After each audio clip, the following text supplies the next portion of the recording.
The Starweaver's hull screamed as it tore through Earth's atmosphere, a blazing comet of alien alloys never meant to endure such punishment.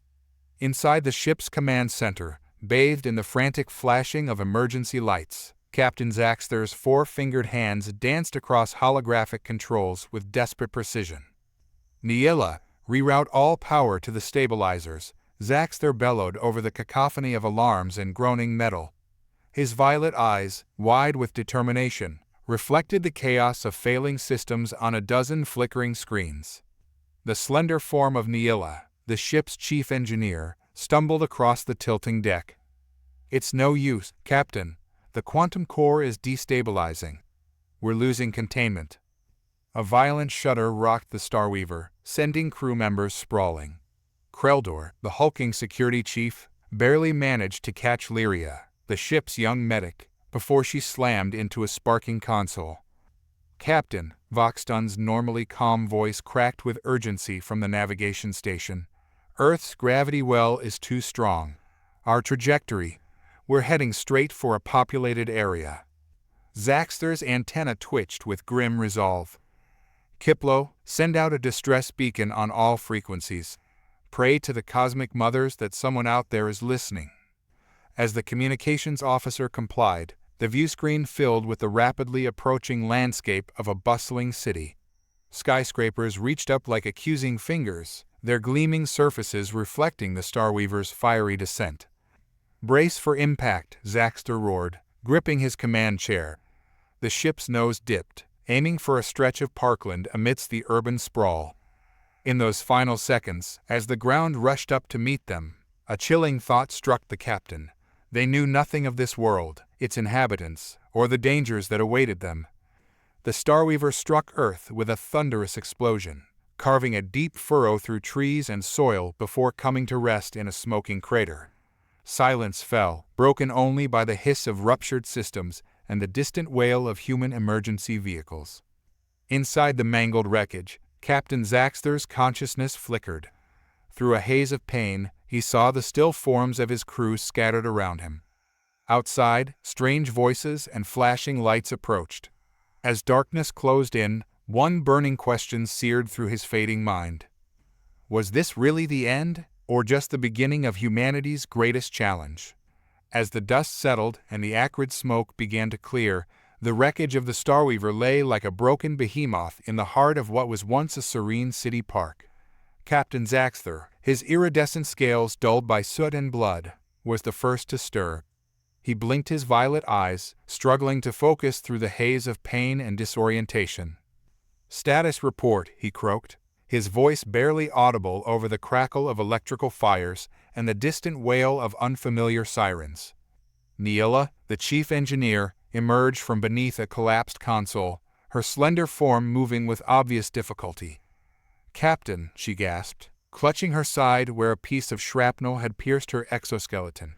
I'm here." Kreldor, the imposing security chief, pushed aside a fallen beam with a grunt. His usually impenetrable armor was cracked and sparking, one of his forearms hanging limply at his side. "Alive," he rumbled, his gravelly voice tinged with pain. "But barely." A soft whimper drew their attention to Lyria, the young medic. She was trapped beneath a tangle of wires and debris, her luminescent skin flickering weakly.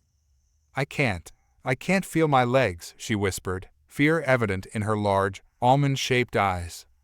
Voxton, the navigator, stumbled towards them from the rear of the ship, leaving a trail of bioluminescent blood in his wake. "The ship. It's beyond repair," he reported, his usual calm demeanor shaken. "And the atmosphere. It's corrosive to our biology. We need to seal our suits immediately."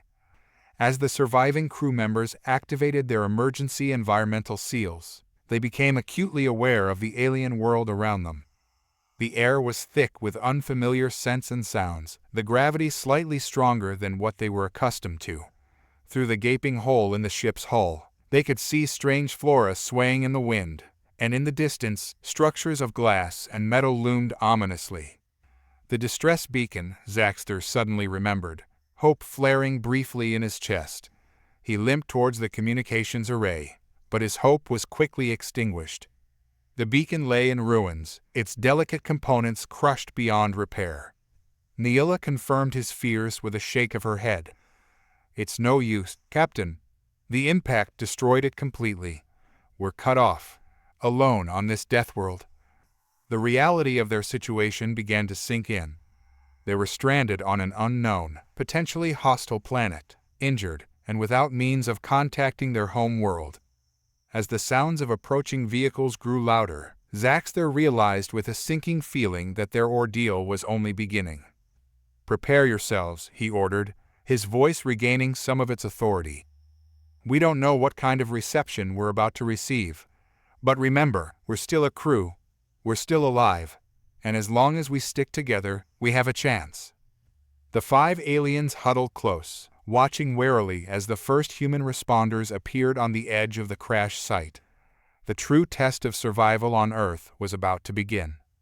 As chaos erupted at the crash site, across the city in a cluttered university laboratory, Aiden Patel's eyes were glued to a computer screen displaying real-time atmospheric data. The brilliant but eccentric astrophysicist had been pulling an all-nighter, fueled by an unhealthy mix of curiosity and caffeine, when his sensors picked up something extraordinary. "No, no, no," Aiden muttered, his fingers flying across the keyboard. "This can't be right." He ran the calculations again, his heart racing as the results remained unchanged. The anomaly in the upper atmosphere was unlike anything he'd ever seen, a disturbance that defied known physics and sent his theories into overdrive. Without taking his eyes off the screen, Aiden fumbled for his phone, knocking over a precarious stack of research papers in the process. He hit the speed dial, praying his colleague would answer despite the ungodly hour. After several rings, a groggy voice answered. "Aiden, it's 3 a.m. This better be good." "Sophia, you need to see this," Aiden said, his voice trembling with excitement. "Remember that crazy theory I had about interdimensional rifts? I think I just found proof." Dr. Sofia Rodriguez, a respected astrobiologist and Aiden's long-suffering research partner, stifled a yawn. "Aiden, we've been over this. Your crazy theories usually end up with us explaining to the dean why we need a new particle accelerator." "No, this is different," Aiden insisted. "I'm sending you the data now. Look at the atmospheric composition, the energy readings. It's not natural, Sophia. I think we just witnessed something entering our atmosphere." There was a long pause on the other end of the line. Aiden could almost hear the gears turning in Sophia's mind as she processed the information. Finally, she spoke, her voice now fully alert.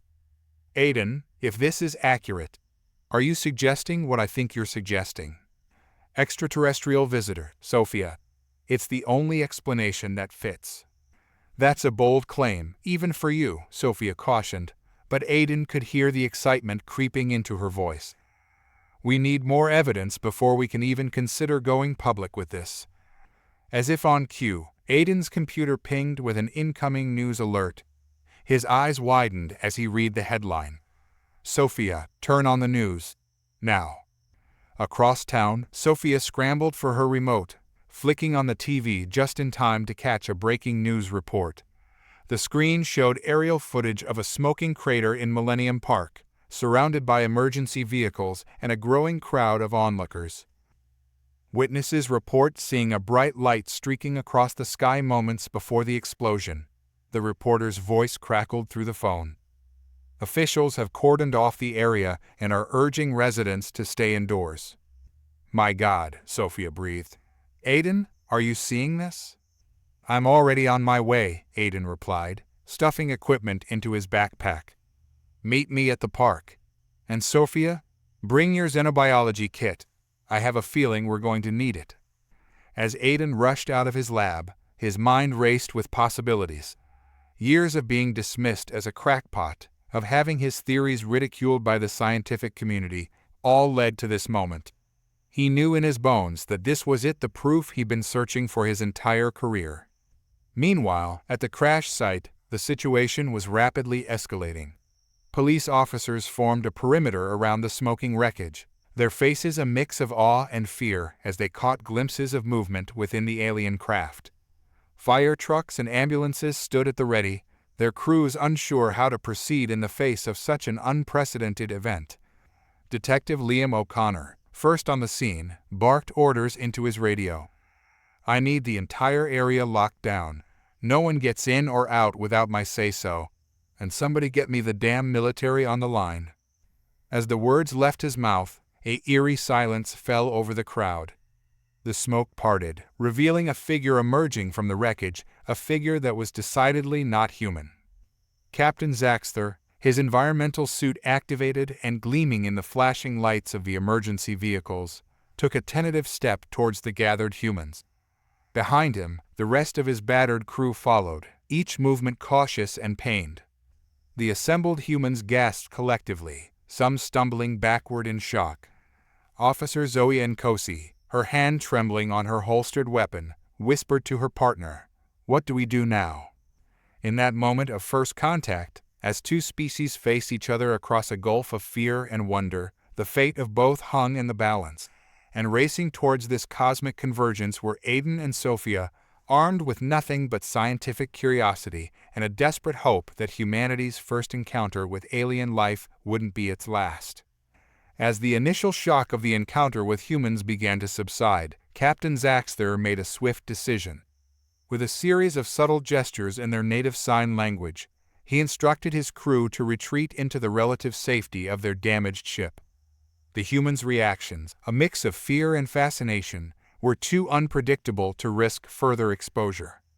Once inside, Zaxter addressed his battered team. "We can't stay here indefinitely. We need to understand this world if we're to survive long enough for rescue." Niella, her wound now sealed by a layer of quick, hardening biofilm, nodded in agreement. "The ship's systems are beyond repair, Captain. We have no choice but to venture out." Kreldor, ever the pragmatist, added, "Our environmental suits will offer some protection, but we don't know how long they'll last in this corrosive atmosphere." Lyria, her legs now functional thanks to emergency nanites, chimed in with concern. "The gravity here, it's significantly stronger than we're used to. Extended exposure could be detrimental to our physiology." Voxton, who had been analyzing data from the ship's damaged sensors, spoke up. "Captain, I've detected a forested area approximately 2 kilometers from our position. It might provide cover and the opportunity to study local flora and fauna." Zaxter considered their options. Staying put meant eventual discovery by the humans, whose intentions remained unknown. Exploring, while risky, offered the chance to gather crucial information. "We move out under cover of darkness," he decided. "Minimal equipment, silent communication only." As night fell, the 5 aliens slipped out of the wreckage, their bioluminescent markings dimmed to avoid detection. They moved with difficulty, each step a struggle against Earth's oppressive gravity.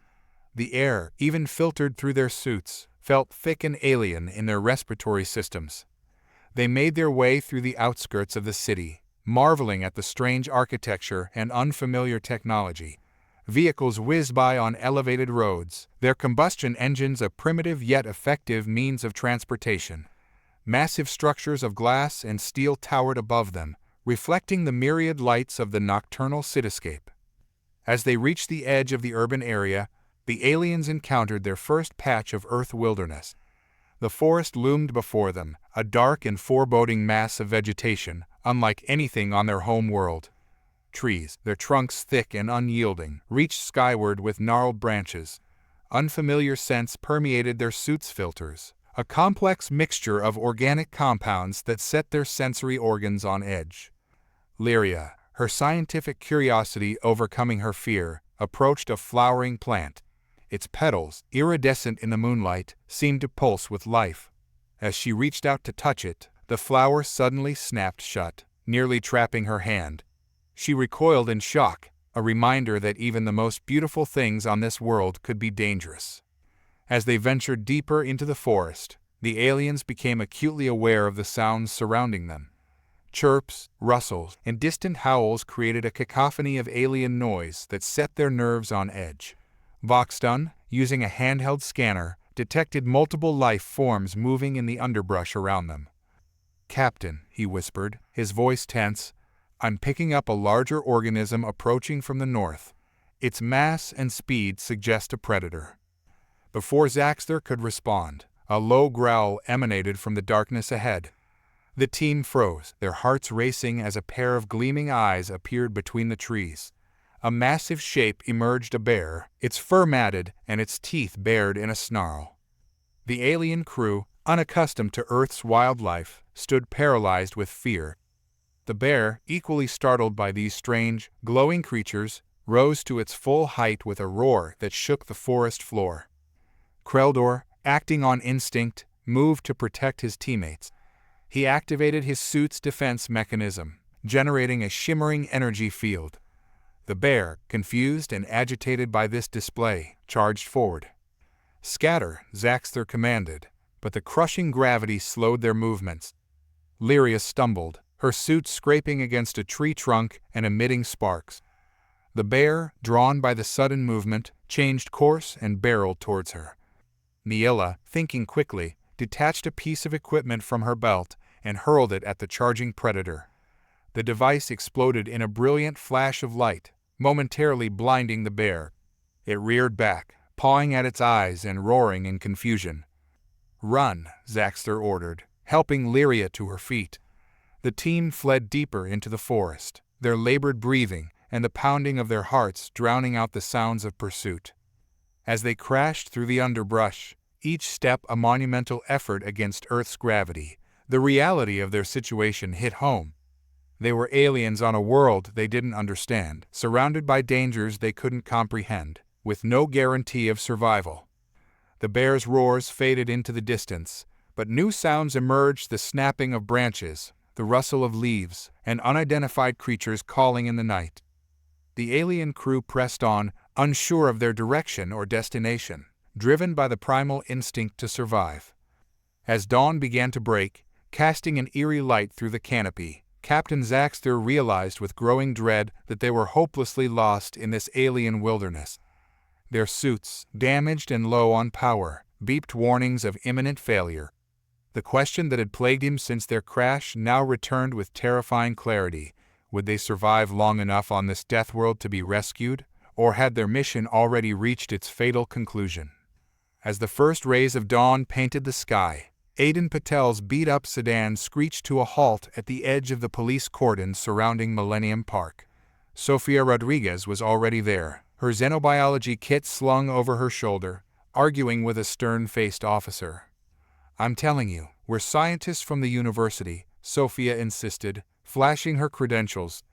"We need access to the site." The officer shook his head. "Sorry, ma'am. This area is under strict quarantine. No civilians allowed, by order of Homeland Security." Aiden joined Sofia, his eyes wide with excitement. "Homeland Security? For a meteor crash? Come on, you've got to see how fishy that is." Before the officer could respond, a black SUV pulled up, and a man in a crisp suit stepped out.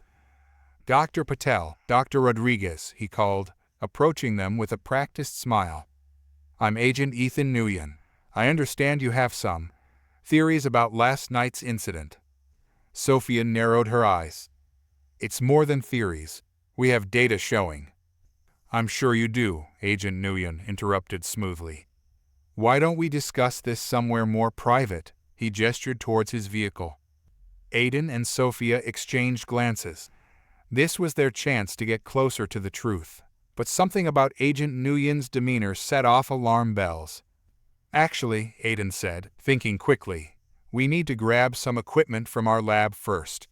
How about we meet you back here in an hour?" Agent Nguyen's smile tightened almost imperceptibly. "Of course. I'll be waiting." As they drove away, Sofia turned to Aiden. "We're not coming back, are we?"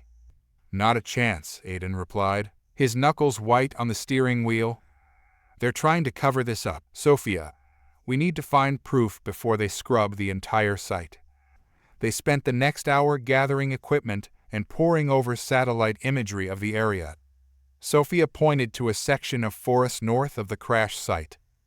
"Look here, there's a disturbance in the tree canopy, like something passed through at high speed." Aiden nodded.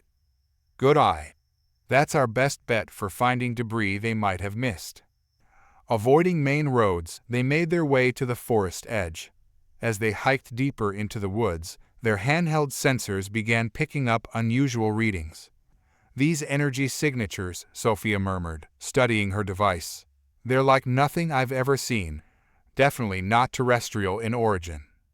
Aiden was about to respond when his foot caught on something, sending him sprawling. As he pushed himself up, he froze. Half buried in the leaf litter was a piece of metal unlike any alloy known to Earth. Sophia, he called, his voice trembling with excitement. You need to see this. As Sophia knelt to examine the debris, a twig snapped nearby. They whirled around to see a young park ranger, Mia Kowalski, watching them with a mixture of curiosity and suspicion. This area's off limits, Mia said, approaching cautiously. There was a gas leak, very dangerous. Aiden snorted. Gas leak? Is that the best cover story they could come up with? Mia's eyes widened as she noticed the piece of alien technology. What? What is that? Sophia, sensing an opportunity, decided to take a risk. Mia, right? I'm Dr. Rodriguez, and this is Dr. Patel.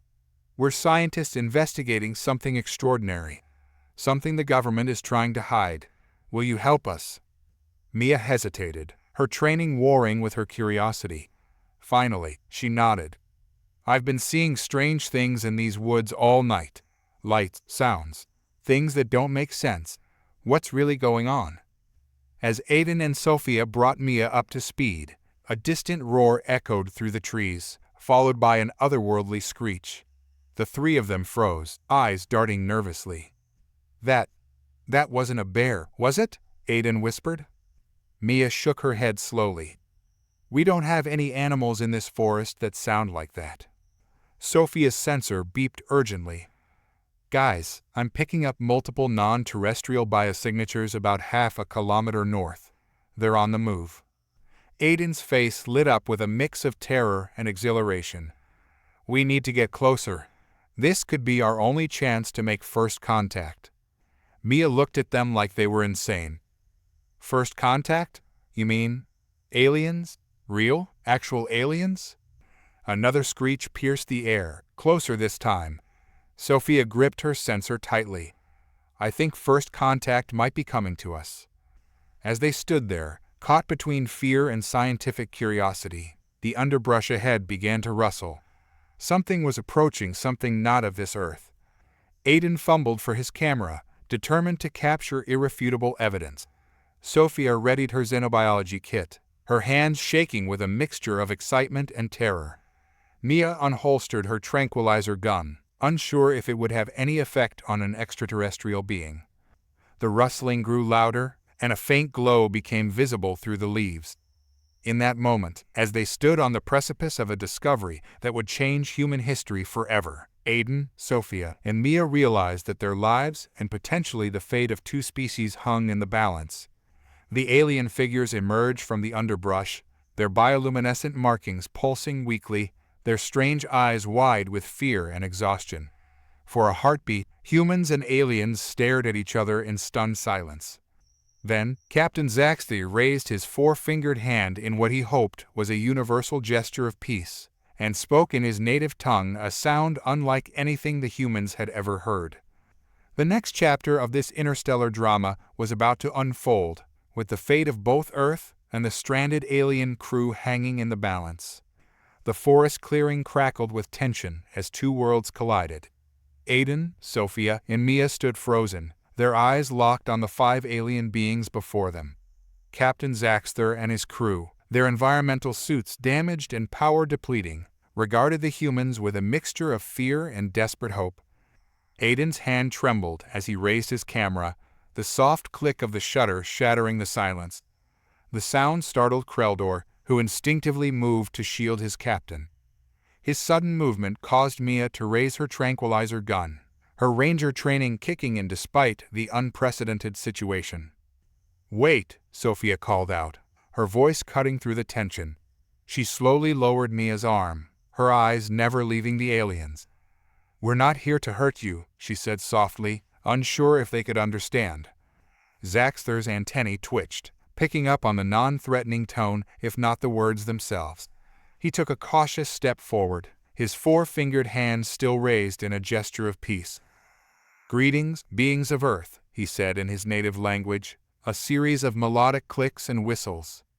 Aiden's face lit up with excitement. "Did you hear that? They're trying to communicate," he fumbled in his backpack, pulling out a tablet. "I have a universal translation algorithm I've been working on. It might help." As Aiden tapped furiously on his device, Neela noticed Sophia's xenobiology kit.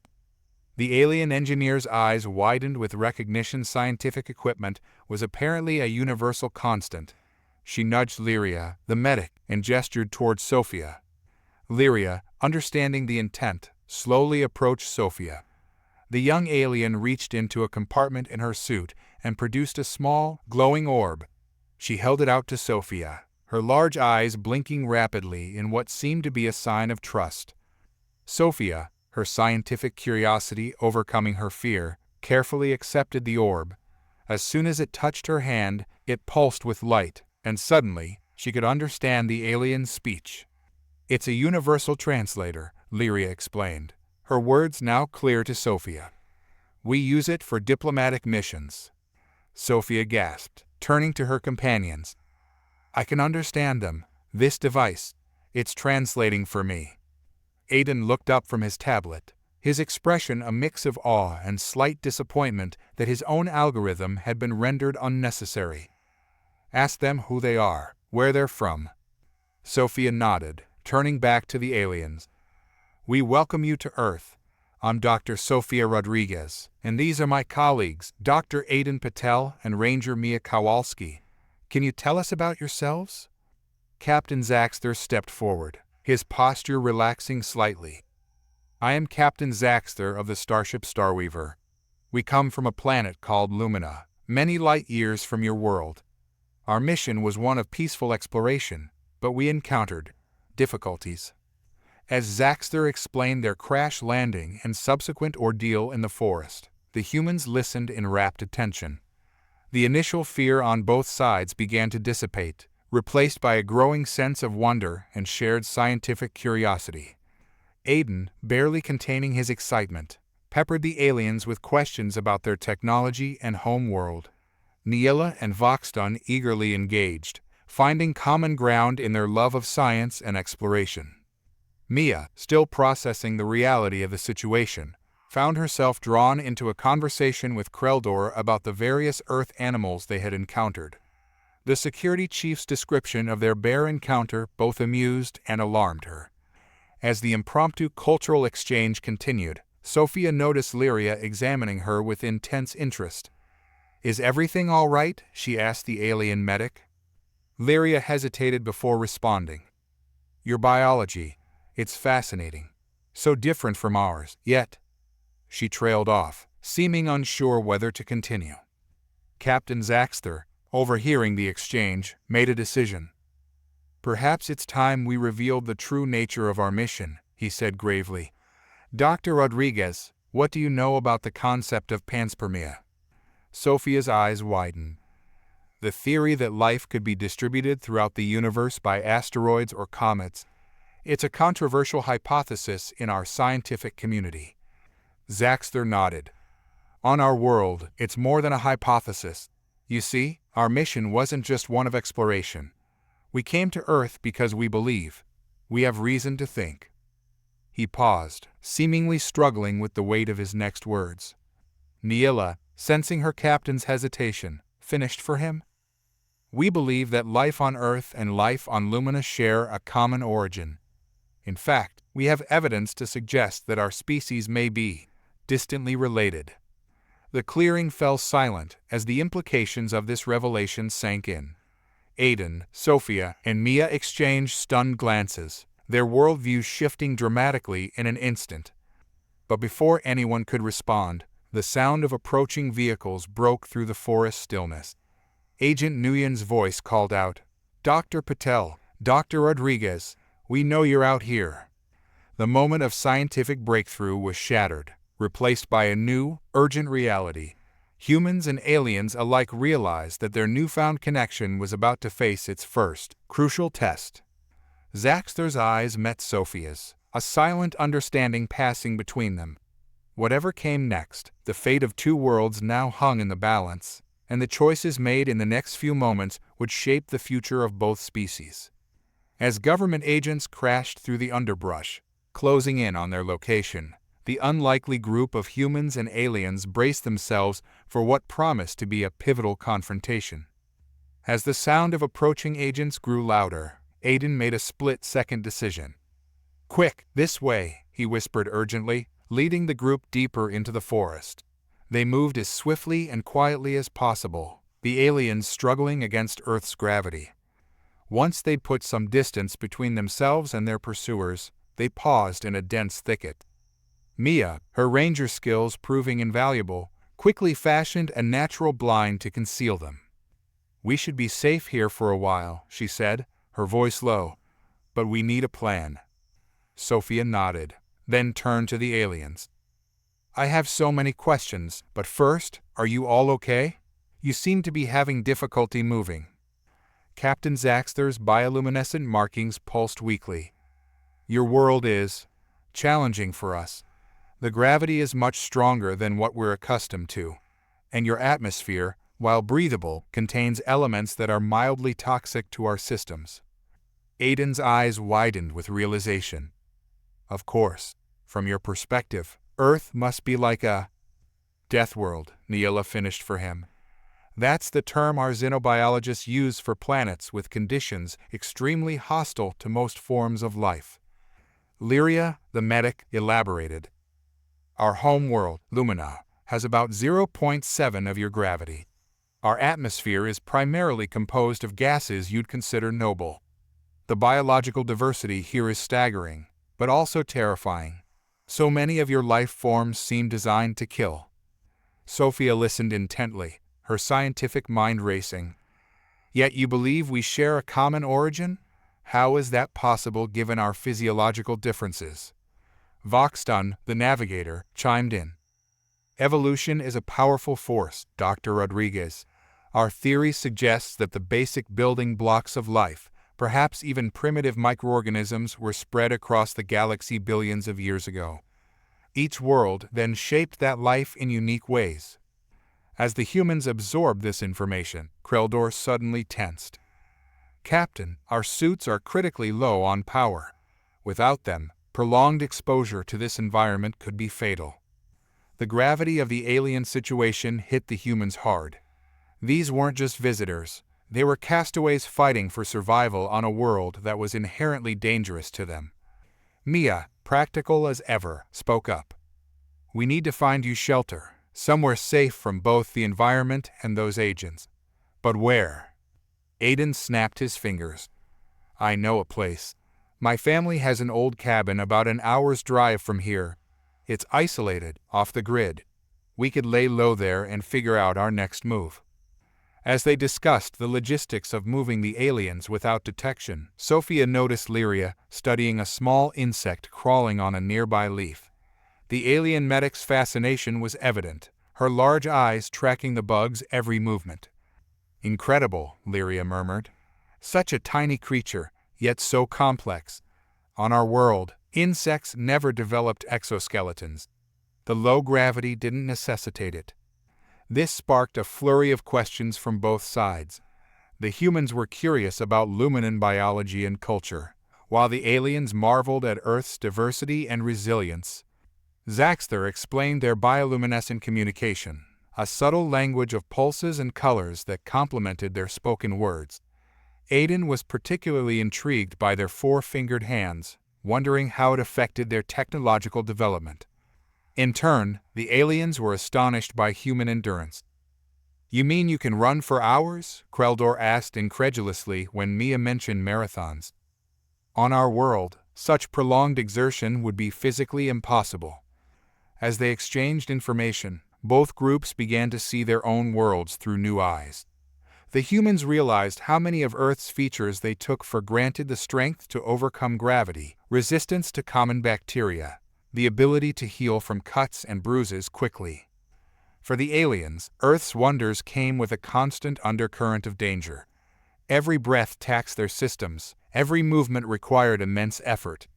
Yet they couldn't help but admire the tenacity of life on this Deathworld. "It's extraordinary," Neil amused. "Your world tries to kill you at every turn, yet you've not only survived but thrived.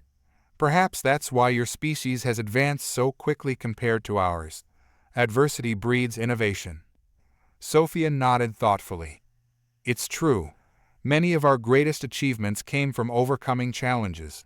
But your civilization must have incredible wonders of its own." As they continued to share and learn, a deep respect began to grow between the two groups. Despite their differences, they found common ground in their curiosity, their drive to explore and understand the universe. However, the moment of cultural exchange was interrupted by a distant shout. The agents were getting closer. "We need to move," Aiden said urgently. "But how can we transport you without drawing attention?" Zaxter's antennae twitched as he considered their options. "We have one piece of technology that might help. Our personal cloaking devices. They're meant for short-term use, but if we can combine them with your Earth vehicles." As the group huddled together, brainstorming a plan to escape and find sanctuary, the true challenge of their situation became clear. It wasn't just about evading capture or solving the mystery of their shared origins. It was about finding a way for two vastly different species to coexist and cooperate on a world that was paradise to one and perilous to the other. The adventure was only beginning, and the fate of both humans and aliens hung in the balance as they prepared to navigate the dangerous waters of first contact in a world unprepared for the reality of extraterrestrial life. As Aiden, Sophia, and Mia worked to smuggle their alien companions to safety, the world beyond the forest was erupting into chaos. Despite the government's initial attempts to contain the information, eyewitness accounts and shaky smartphone footage of the crash had already gone viral. News channels across the globe ran continuous coverage, their screens split between grainy videos of the Starweaver's descent and panels of frantic experts speculating on the implications. Social media platforms were flooded with hashtags like #alieninvasion and #firstcontact. While conspiracy theorists had a field day, their wildest dreams suddenly seeming plausible. In New York, the United Nations convened an emergency session. Representatives from every nation argued passionately about how to respond to this unprecedented situation. Some called for immediate military action, fearing an invasion. Others advocated for peaceful communication, seeing an opportunity for advancement. "We must approach this with caution," the Secretary General pleaded. "This could be the most significant moment in human history. We cannot afford to act rashly." Meanwhile, in Washington, D.C., President Emma Larson addressed the nation from the Oval Office. Her voice steady despite the gravity of the situation, she sought to calm the growing panic. "My fellow Americans and citizens of the world," she began, "today, we face a reality that many thought existed only in science fiction. I can confirm that an extraterrestrial craft has landed on Earth. While this news may be frightening, I assure you that our government is taking all necessary precautions to ensure the safety of our citizens." As she spoke, military bases across the country went into high alert. The skies filled with fighter jets and surveillance drones, all searching for signs of further alien activity. In Silicon Valley, tech giants scrambled to update their systems. Search engines were overwhelmed with queries about aliens, while social media platforms struggled to distinguish between genuine information and deliberate misinformation. On the streets, reactions varied wildly. In some cities, people gathered in parks and town squares, holding vigils and peace rallies. Signs reading, "Welcome, Space Friends," stood alongside others proclaiming Earth for humans. In other areas, panic buying emptied store shelves as people prepared for the worst. Religious leaders around the world offered their interpretations of the event. Some saw it as a sign of the apocalypse, while others welcomed it as proof of God's infinite creation. The Vatican issued a cautious statement, reminding the faithful that God's love extends to all sentient beings, terrestrial or otherwise. Scientists, long relegated to the sidelines of public discourse, suddenly found themselves in the spotlight. Astrophysicists, xenobiologists, and linguists were in high demand, their expertise crucial in understanding and potentially communicating with the alien visitors. As day turned to night, the global stock markets reflected the uncertainty gripping the world. Some sectors, particularly those related to defense and space technology, saw unprecedented surges. Others plummeted as investors grappled with the potential economic impact of first contact. In orbit, astronauts aboard the International Space Station reported no unusual activity but remained on high alert. Space agencies worldwide redirected their satellites, scanning for any signs of additional alien craft. Amidst the global frenzy, few noticed the subtle movements of certain individuals and organizations operating in the shadows. In an underground bunker somewhere in the Nevada desert, a group of men and women gathered around a table, their faces illuminated by the glow of monitors displaying classified information. "This is what we've been preparing for," said a stern-faced woman, her voice carrying the weight of authority. "Operation Stardust is now active. All sleeper agents are to be awakened." A man with a military bearing nodded grimly. "Our forces are in position. We can secure the crash site and any specimens within hours." "Excellent," the woman replied. "Remember, official channels are compromised. Trust no one outside this room. The fate of humanity rests in our hands." As the clandestine meeting continued, a young technician burst into the room, his face pale. "Ma'am, we've lost track of the aliens. They seem to have vanished from the forest." The woman's eyes narrowed. "Find them. Whatever it takes. We cannot allow these creatures to roam free. The public is not ready for the truth." As the bunker buzzed with renewed activity, the true scope of the situation remained hidden from the world at large. While governments scrambled to maintain order and the public alternated between fear and wonder, this secret organization set in motion plans long held in reserve. Unaware of the forces aligning against them, Aiden, Sophia, Mia, and their alien companions continued their journey to the isolated cabin. The true challenge of bridging the gap between two worlds was only beginning, complicated by those who would seek to control or exploit this momentous encounter for their own ends. As night fell on a world forever changed, the stage was set for a conflict that would determine the future of both humanity and their unexpected visitors from the stars. As their makeshift convoy wound its way through back roads towards Aiden's family cabin, both humans and aliens found themselves lost in thought, grappling with the enormity of their situation. Aiden, behind the wheel of his old sedan, felt a whirlwind of emotions threatening to overwhelm him. His lifelong dream of proving the existence of extraterrestrial life had come true in the most spectacular way possible, yet the reality was far more complex than he'd ever imagined. Excitement warred with fear as he considered the implications of their actions. "What if we're making a huge mistake?" he murmured, his knuckles white on the steering wheel. "Are we betraying humanity by helping them hide?" Sophia, seated beside him, placed a reassuring hand on his arm. "We're scientists, Aiden. Our duty is to truth and knowledge. If we handed them over, who knows what would happen? This way, we have a chance to learn, to understand." In the back seat, hidden under a makeshift canopy, Zaxter's thoughts were equally turbulent. As captain, the weight of responsibility for his crew's survival pressed heavily upon him. Every labored breath in Earth's dense atmosphere reminded him of the peril they faced. "Have I doomed us all?" he wondered silently, his bioluminescent markings pulsing with anxiety.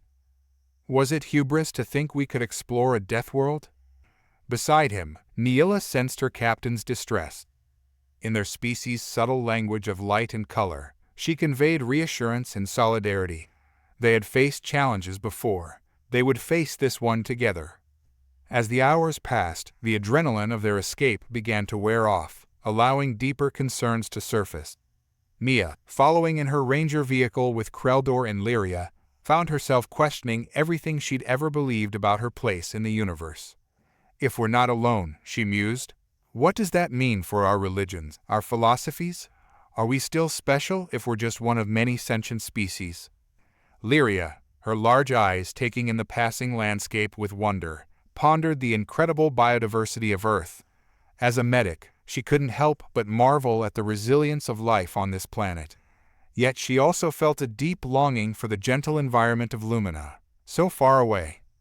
Will I ever see home again? She wondered, a wave of homesickness washing over her. As they neared their destination, Aiden's thoughts turned practical. We'll need supplies, he realized. Food, medical equipment. But how can we get them without drawing attention? It was Voxton who provided an unexpected solution. Our personal cloaking devices, he suggested. With some modification, we might be able to extend the field to cover one of your humans. It wouldn't last long, but it could allow for covert supply runs. The idea sparked a flurry of collaborative problem-solving, with humans and aliens alike contributing ideas. As they worked together, the initial barriers of fear and mistrust began to erode, replaced by a growing sense of camaraderie. Finally, as the sun began to set, they arrived at the cabin. It was a rustic structure, weathered by years of neglect, but to the weary travelers, it looked like salvation. As they hurried inside, away from prying eyes, a sense of relief washed over the group. Once settled, Aiden found himself alone with Zaxter on the cabin's small porch. The alien captain's bioluminescence had dimmed, a sign of exhaustion that Aiden was beginning to recognize. "Captain," Aiden began hesitantly, "I can't imagine how difficult this must be for you. Stranded on a world so different from your own, responsible for your crew's survival." Zaxter's antennae twitched in surprise at the human's empathy. "Thank you, Dr. Patel. I must admit, the burden is considerable. But I'm grateful for your help, even though it puts you at risk." Aiden nodded, looking out at the darkening forest. "You know, all my life I've dreamed of this moment. Proof that we're not alone in the universe. But I never considered how lonely it might feel, even in first contact." The alien captain was silent for a moment, processing Aiden's words. Then, to both their surprises, he let out a sound that could only be described as a chuckle. "Lonely in first contact. How paradoxical. Yet I understand completely." As they stood there, a human scientist and an alien explorer sharing a moment of unexpected connection, something remarkable happened. Zaxter's bioluminescent patterns shifted, displaying a complex array of colors and pulses. To Aiden's astonishment, he found he could almost understand the meaning, a mixture of gratitude, hope, and a tentative offer of friendship. Without thinking, Aiden reached out and placed his hand on Zaxter's arm, mirroring Sophia's earlier gesture of comfort. The alien tensed for a moment, then relaxed, recognizing the intent behind the touch. In that simple act, a bridge was formed between their two species. Despite their vast differences in biology, culture, and origin, they found common ground in their shared experience of uncertainty and hope. As they turned to go back inside, both Aiden and Zaxter felt a shift in their perspective. The challenges ahead remained daunting, but they no longer faced them alone. Together, humans and aliens would navigate this new reality, each bringing their unique strengths to bear. The cabin, once a simple family retreat, had become the unlikely crucible for an interstellar alliance. As night fell on their first day of coexistence, the seeds of understanding and cooperation began to take root, promising hope for both their species in the face of an uncertain future. As dawn broke over the forest, the temporary peace at the cabin was shattered by the distant sound of helicopter rotors. Aiden, who had been keeping watch, burst into the main room where the others were resting. "We've got company," he announced, his voice tight with tension. "And it doesn't look friendly." Sophia rushed to the window, her eyes widening at the sight of black-clad figures emerging from the tree line.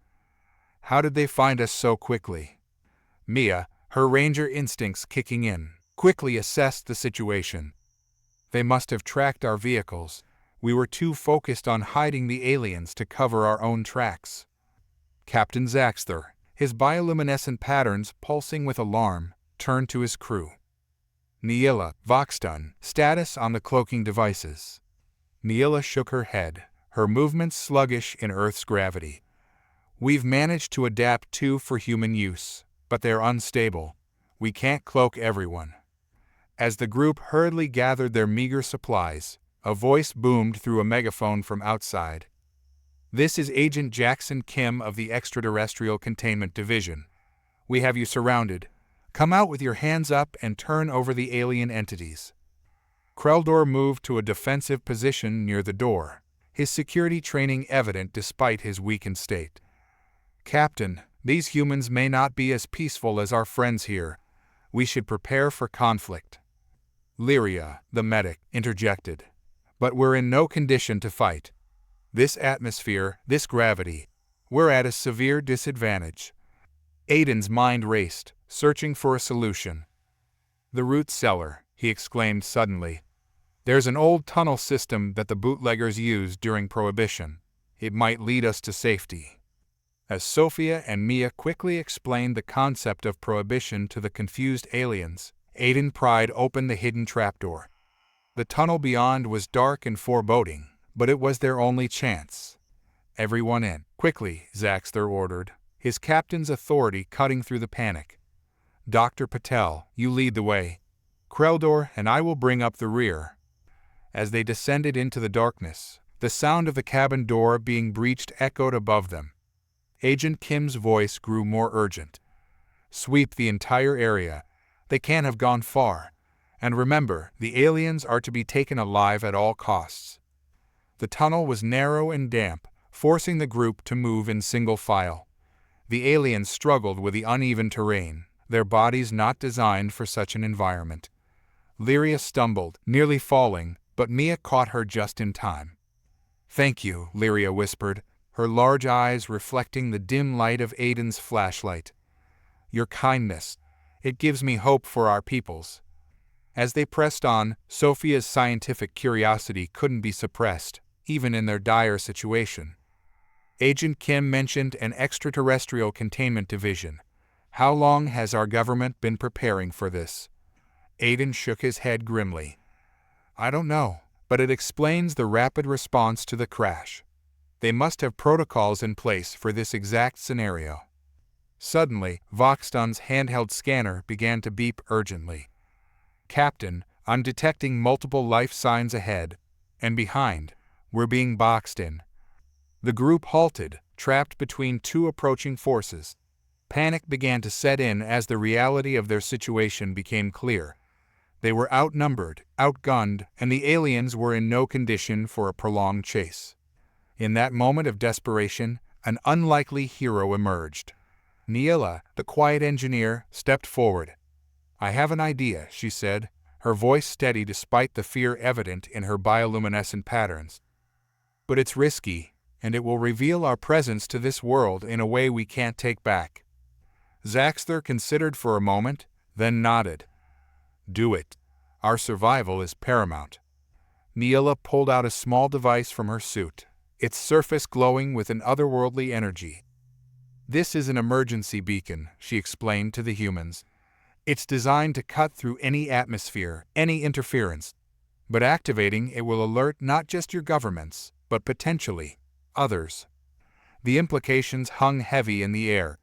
Activating the beacon could bring help, or it could attract even more dangerous attention to Earth.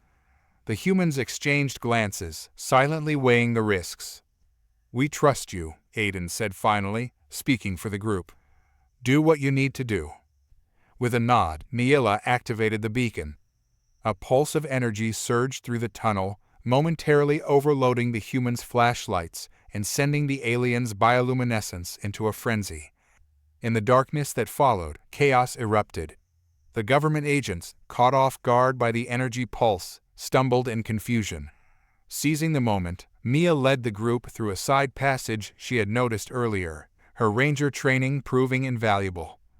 As they emerged from the tunnel system into a secluded clearing, the sky above them shimmered with an aurora-like effect, the beacon's signal reaching into space.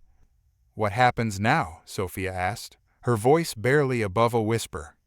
Zaxter's answer was solemn. Now, we wait, and hope that those who answer the call are friends, not foes. As the group huddled together in the clearing, humans and aliens united in their uncertainty, the world around them seemed to hold its breath. The beacon's activation had changed everything, raising the stakes of their adventure to a truly global, perhaps even galactic scale. In the distance, sirens wailed as the extraterrestrial containment division regrouped. Above, the strange lights in the sky pulsed with unknown intent, and somewhere in the vast reaches of space, the beacon's call echoed outward, carrying with it the fate of two worlds. The next chapter of their journey was about to begin, and none of them, human or alien, could predict where it would lead. The forest erupted into chaos as the extraterrestrial containment division closed in. Aiden, Sophia, Mia, and their alien companions crashed through the underbrush, their hearts pounding in sync with the distant thrum of helicopter rotors. "This way," Mia called out, her ranger training kicking in as she led them towards a steep ravine. "There's a series of caves at the bottom. We might lose them there." Captain Zaxter and his crew struggled to keep pace, their bodies ill-equipped for Earth's punishing gravity and terrain. Kreldor, ever the protector, brought up the rear, his forearms helping steady the others as they stumbled over roots and rocks. "Niella," Zaxter wheezed, "status on the beacon." The engineer checked her wrist device, her bioluminescent patterns flickering with concern. "Signal is steady, Captain, but no response yet." As they reached the edge of the ravine, the sound of pursuit grew louder. Sophia turned to Aiden, fear and determination warring in her eyes. "We'll never make it down in time, not all of us." Aiden nodded grimly, understanding the unspoken plan. "Go, we'll draw them off." Before the aliens could protest, Aiden and Sophia darted off in a different direction, deliberately making noise to attract attention. The ploy worked. Shouts of "over there" echoed through the trees as the majority of the agents changed course. Mia guided the aliens down a treacherous path into the ravine, praying that her friends would be safe. Meanwhile, at the X-Mobile Command Center, Agent Liam O'Connor frowned at the surveillance feeds. Something about this pursuit felt wrong. He joined the division to protect humanity from potential threats, not to hunt down peaceful visitors. "Sir," a junior agent reported, "we've cornered two of the human collaborators, but there's no sign of the extraterrestrials." Liam's frown deepened. "Bring them in, unharmed." He emphasized the last word, earning a few surprised looks from his colleagues.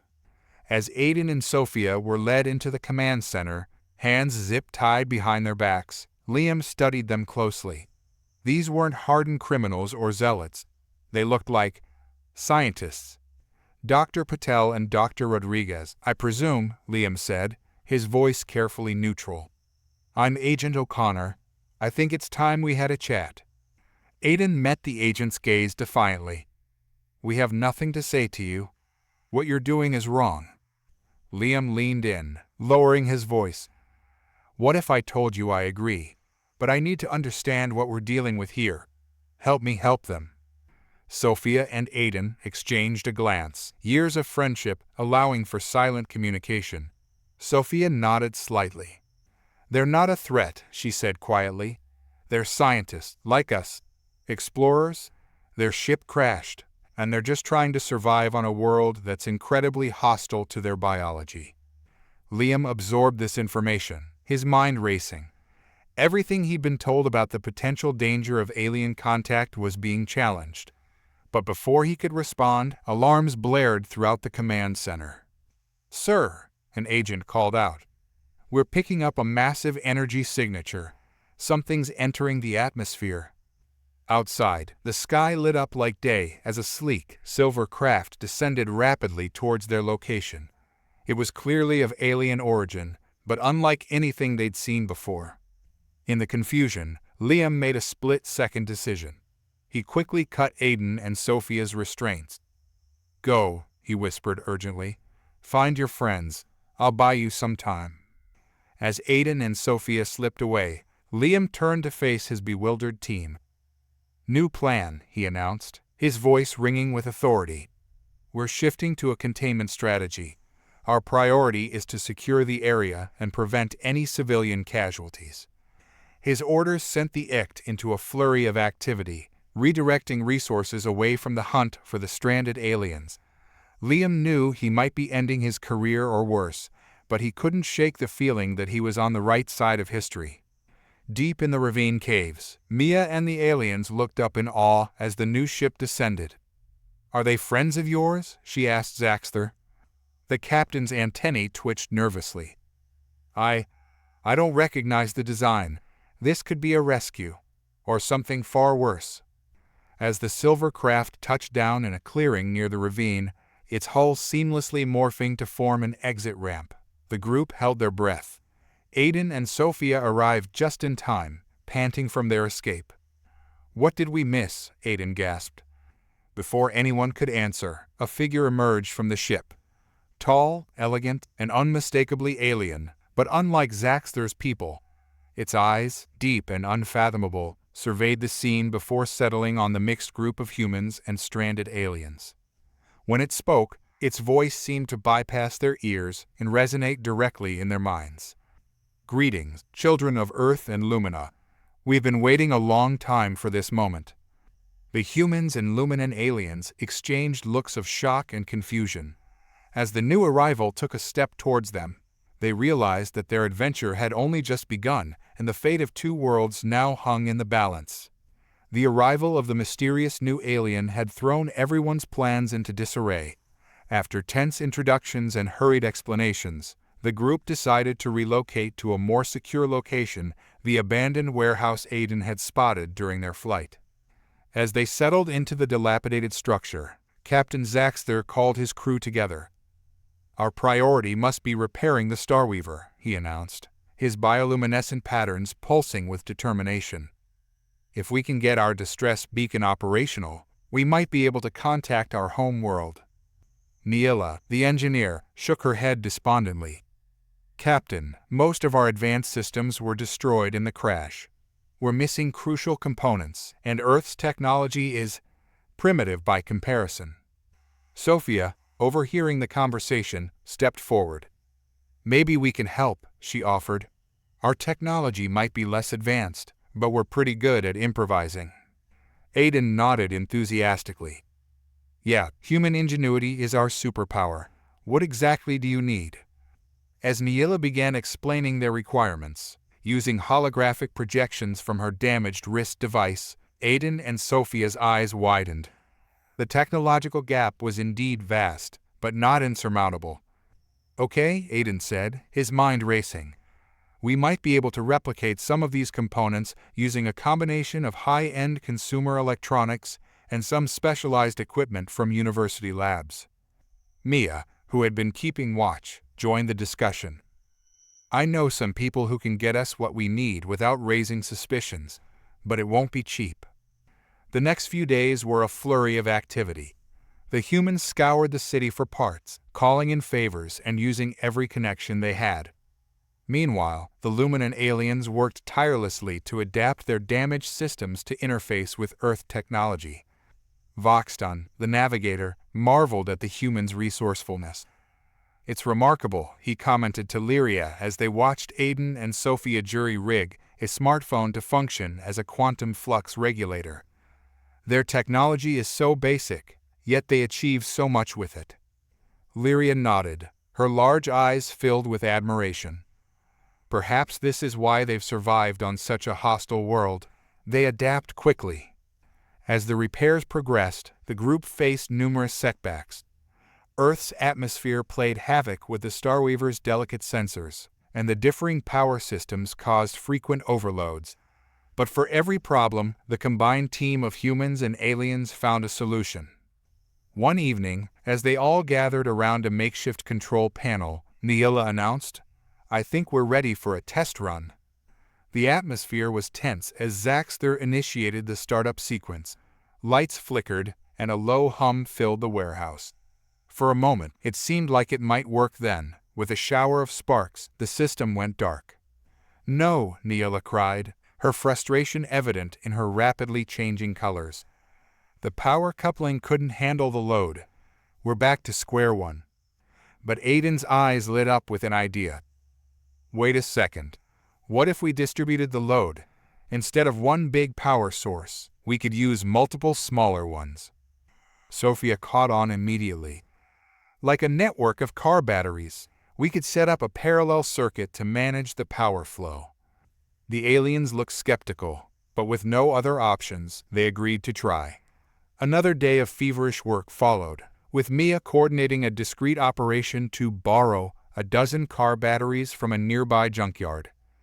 Finally, as dawn broke on their 7th day in the warehouse, they were ready for another attempt. This time, when Zaxter initiated the sequence, the hum of power was steady and strong. "It's working," Neela exclaimed, her bioluminescence bright with excitement. "We have enough power to send a focused signal burst." The elation in the room was palpable as the distress beacon powered up. Humans and aliens alike held their breath as Zaxter composed the message, explaining their situation and requesting immediate extraction. With a press of a button, the signal was sent, a powerful burst of energy that lit up the warehouse like daylight for a brief moment. "Did it work?" Aiden asked, breaking the silence that followed. Voxton checked his instruments, his antennae twitching. The signal was sent successfully, but... He paused, his expression troubled. "But what?" Sophia pressed. "The burst was more powerful than we anticipated. It didn't just reach our home world. It likely propagated through a significant portion of the galaxy." The implications sank in slowly. They had succeeded in sending a distress call, but in doing so, they might have alerted countless other alien civilizations to Earth's location. Zaxter's voice was grave as he addressed the group. "We may have just complicated things significantly. Now, we must prepare not just for a rescue, but for the possibility of less friendly visitors." As the humans and aliens exchanged worried glances, the warehouse suddenly echoed with the sound of approaching sirens. Their activities hadn't gone unnoticed after all. "We need to move," Mia said urgently, already gathering their essential equipment. Now. As they hurried to evacuate, the gravity of their situation became clear. They had achieved a partial success, but at what cost? The next phase of their adventure was about to begin, with the stakes higher than ever before. As the group fled the warehouse, narrowly evading the approaching authorities, they found themselves once again on the run. This time, they sought refuge in an abandoned summer camp deep in the woods, its dilapidated cabins offering a semblance of shelter and privacy. Over the next few days, as they waited anxiously for a response to their distress signal, the humans and aliens found themselves growing closer. Forced proximity and shared danger had a way of forging unlikely bonds. Aiden and Voxton spent hours discussing the intricacies of space navigation, their shared passion for the cosmos bridging the gap between their species. Mia took it upon herself to teach the aliens basic survival skills, her patient instruction helping them adapt to Earth's challenging environment.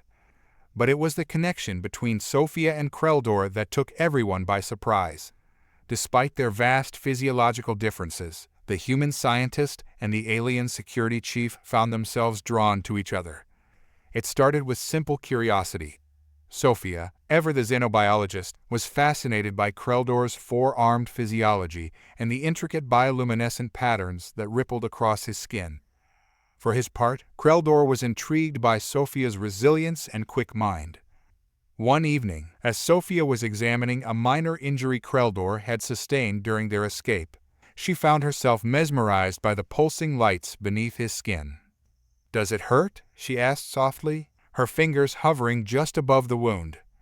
Kreldor's antennae twitched, a gesture Sophia had come to recognize as a sign of emotion. "No," he replied, his voice a low rumble. "Your world's gravity causes more discomfort than this small injury." Sophia nodded, then hesitated before asking, "Kreldor, those patterns, do they mean something? They seem to change with your moods." The alien was silent for a moment, his bioluminescence shifting to a soft, warm glow. "They do," he admitted. "In my culture, it's a deeply personal form of communication, what you're seeing now." He trailed off, seemingly embarrassed. Sophia's heart raced as she realized the implication. "What am I seeing?" she whispered. Before Kreldor could respond, a shout from outside broke the moment.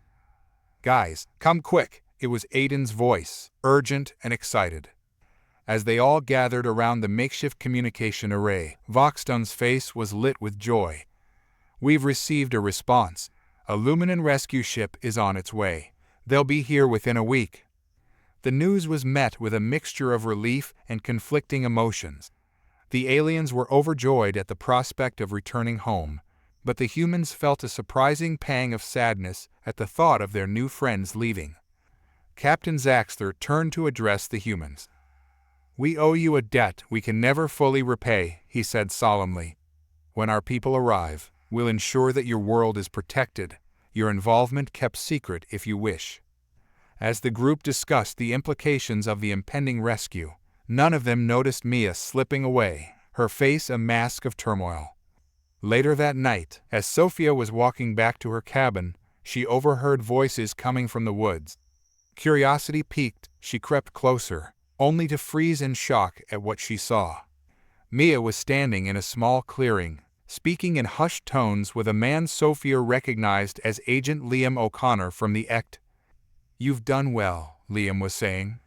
"The information you've provided has been invaluable. When the rescue ship arrives, we'll be ready." Sophia's mind reeled. Mia, their trusted friend, had been feeding information to the government all along. As she turned to flee, a twig snapped under her foot. Mia and Liam whirled around, spotting her. "Sophia, wait," Mia called out, her voice pleading. "It's not what you think." But Sophia was already running back to the camp, her heart pounding with the weight of betrayal. She burst into the main cabin where the others were gathered, her words tumbling out in a rush. "Mia's been working with the ECT. She's betrayed us all." The room erupted into chaos. Kreldor moved protectively in front of Sophia, while Zaxter demanded an explanation. Aiden looked shell-shocked, unable to believe that Mia would turn on them. As if on cue, Mia appeared in the doorway, Liam close behind her. "Please," she begged, "let me explain. I had no choice." The tension in the room was palpable. Trust, so carefully built over their time together, now balanced on a knife's edge. The bonds between human and alien, friend and lover, were suddenly strained to the breaking point. As accusations flew and explanations were demanded, the group failed to notice a new light appearing in the sky above their camp. The Luminan rescue ship, drawn by the distress beacon, had arrived ahead of schedule. Their time together was coming to an end, but not in the way any of them had anticipated. With betrayal in the air and an alien ship descending, the next few moments would determine not just their own fates, but potentially the future of human-alien relations. The stage was set for a confrontation that would test the strength of their newfound relationships and the depths of their loyalty to one another. The revelation of Mia's apparent betrayal had left the group reeling, but the sudden arrival of the Luminan rescue ship forced them to put their personal conflicts aside. As the alien craft hovered above the camp, casting an eerie glow over the forest, Captain Zaxter made a startling announcement. "The ship's sensors are detecting a problem with their quantum drive," he explained, his bioluminescent patterns flickering with concern. "They can't risk landing or staying in Earth's atmosphere for long. We need to get to them." Neela, the engineer, shook her head. "Our makeshift repairs won't be enough for atmospheric exit. We need more advanced components." Aiden's eyes lit up with a dangerous idea. "I know where we can get them. Stellaris Corp's research facility. They've been reverse engineering alien tech for years." Sophia gasped. "Aiden, that's insane. Their security is top-notch. We'd never get in." "Not without help," a new voice chimed in. All eyes turned to see a young woman step out from behind Liam. "I'm Zoe Nkosi. Liam recruited me when he realized what was at stake here." Mia, seizing the opportunity to explain, quickly filled in the gaps. "I've been feeding the ECT misinformation, trying to keep them off our trail. Liam and Zoe are on our side. They want to help." The tension in the room was palpable as the group processed this information. Kreldor, still protective of Sophia, eyed the newcomers warily. "How can we trust you?" Zoe smiled, a glint of mischief in her eyes. Because I'm the best hacker this side of the galaxy, and you're going to need me to get into Stellaris Corp. Over the next hour, as the Luminan ship maintained a holding pattern high above, the group hatched a daring plan. Zoe would bypass the facility's cyber defenses, allowing a small team to infiltrate and retrieve the necessary components. As dawn broke, the heist was set in motion. Zoe, nestled in a van filled with high-tech equipment, her fingers flying over multiple keyboards, began her digital assault on Stellaris Corp's firewalls. "I'm in," her voice crackled over the comms. "You've got a 10-minute window before their systems reboot." Aiden, Sophia, and Kreldor, disguised in stolen maintenance uniforms, slipped into the facility. The alien's forearms were hidden beneath a bulky jacket, his bioluminescence dimmed to avoid detection. They navigated the labyrinthine corridors, guided by Zoe's voice in their ears. "Next left, then second door on the right. Hurry, you've got company coming up the elevator." As they reached the high-security lab, Sophia's scientific knowledge proved invaluable. She quickly identified the components they needed, her hands steady despite the adrenaline coursing through her veins. Kreldor, his strength crucial in this higher gravity, carefully packed the delicate equipment. His eyes met Sophia's, a moment of unspoken connection passing between them. "Guys, we've got a problem," Zoe's urgent voice interrupted. "They've detected the breach. Security is converging on your location." Aiden's mind raced. "We need a distraction. Zoe, can you trigger the fire suppression system?" "On it." Suddenly, alarms blared and sprinklers activated throughout the building. In the confusion, the team made their escape, ducking past panicked employees and bewildered security guards. They were almost home free when disaster struck. As they rounded the final corner to their exit, they came face to face with a squad of armed security personnel. Time seemed to slow. Sophia clutched the bag of precious components to her chest. Aiden raised his hands slowly, mind blank with fear. Kreldor, instincts kicking in, prepared to defend his friends, even if it meant revealing his alien nature. Just as the situation seemed hopeless, the lights in the corridor flickered and died. In the darkness, a familiar voice called out, "This way." It was Maya, who had been providing backup. She led them down a maintenance shaft to a waiting vehicle, where Liam sat at the wheel, engine running. As they sped away from the facility, hearts pounding, the reality of what they'd just accomplished sank in. They had pulled off an impossible heist, risking everything for each other and for the stranded Luminans. Back at their hideout, as Niella and Voxdon worked feverishly to integrate the new components, the group's earlier mistrust melted away. They had faced danger together and come out stronger. Sophia found herself standing next to Kreldor, their hands almost touching. "Thank you," she said softly, "for being ready to risk everything back there."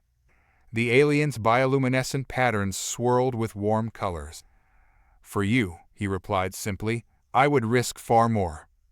As the Starweaver hummed back to life, now capable of reaching the rescue ship, Captain Zaxter addressed the assembled humans. "Your bravery and loyalty have shown us the best of what humanity has to offer.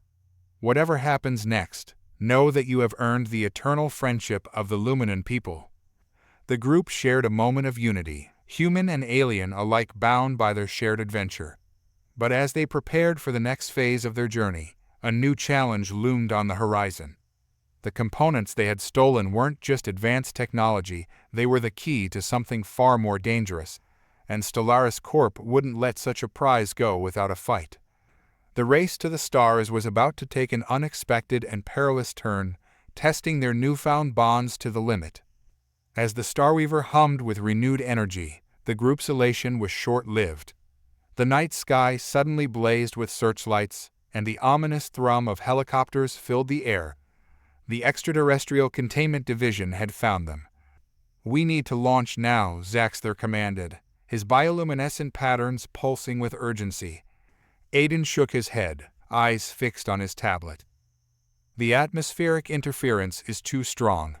We need to get to higher ground for a safe launch." Liam, his face grim, pointed to a nearby mountain peak. "There's an old fire lookout tower up there.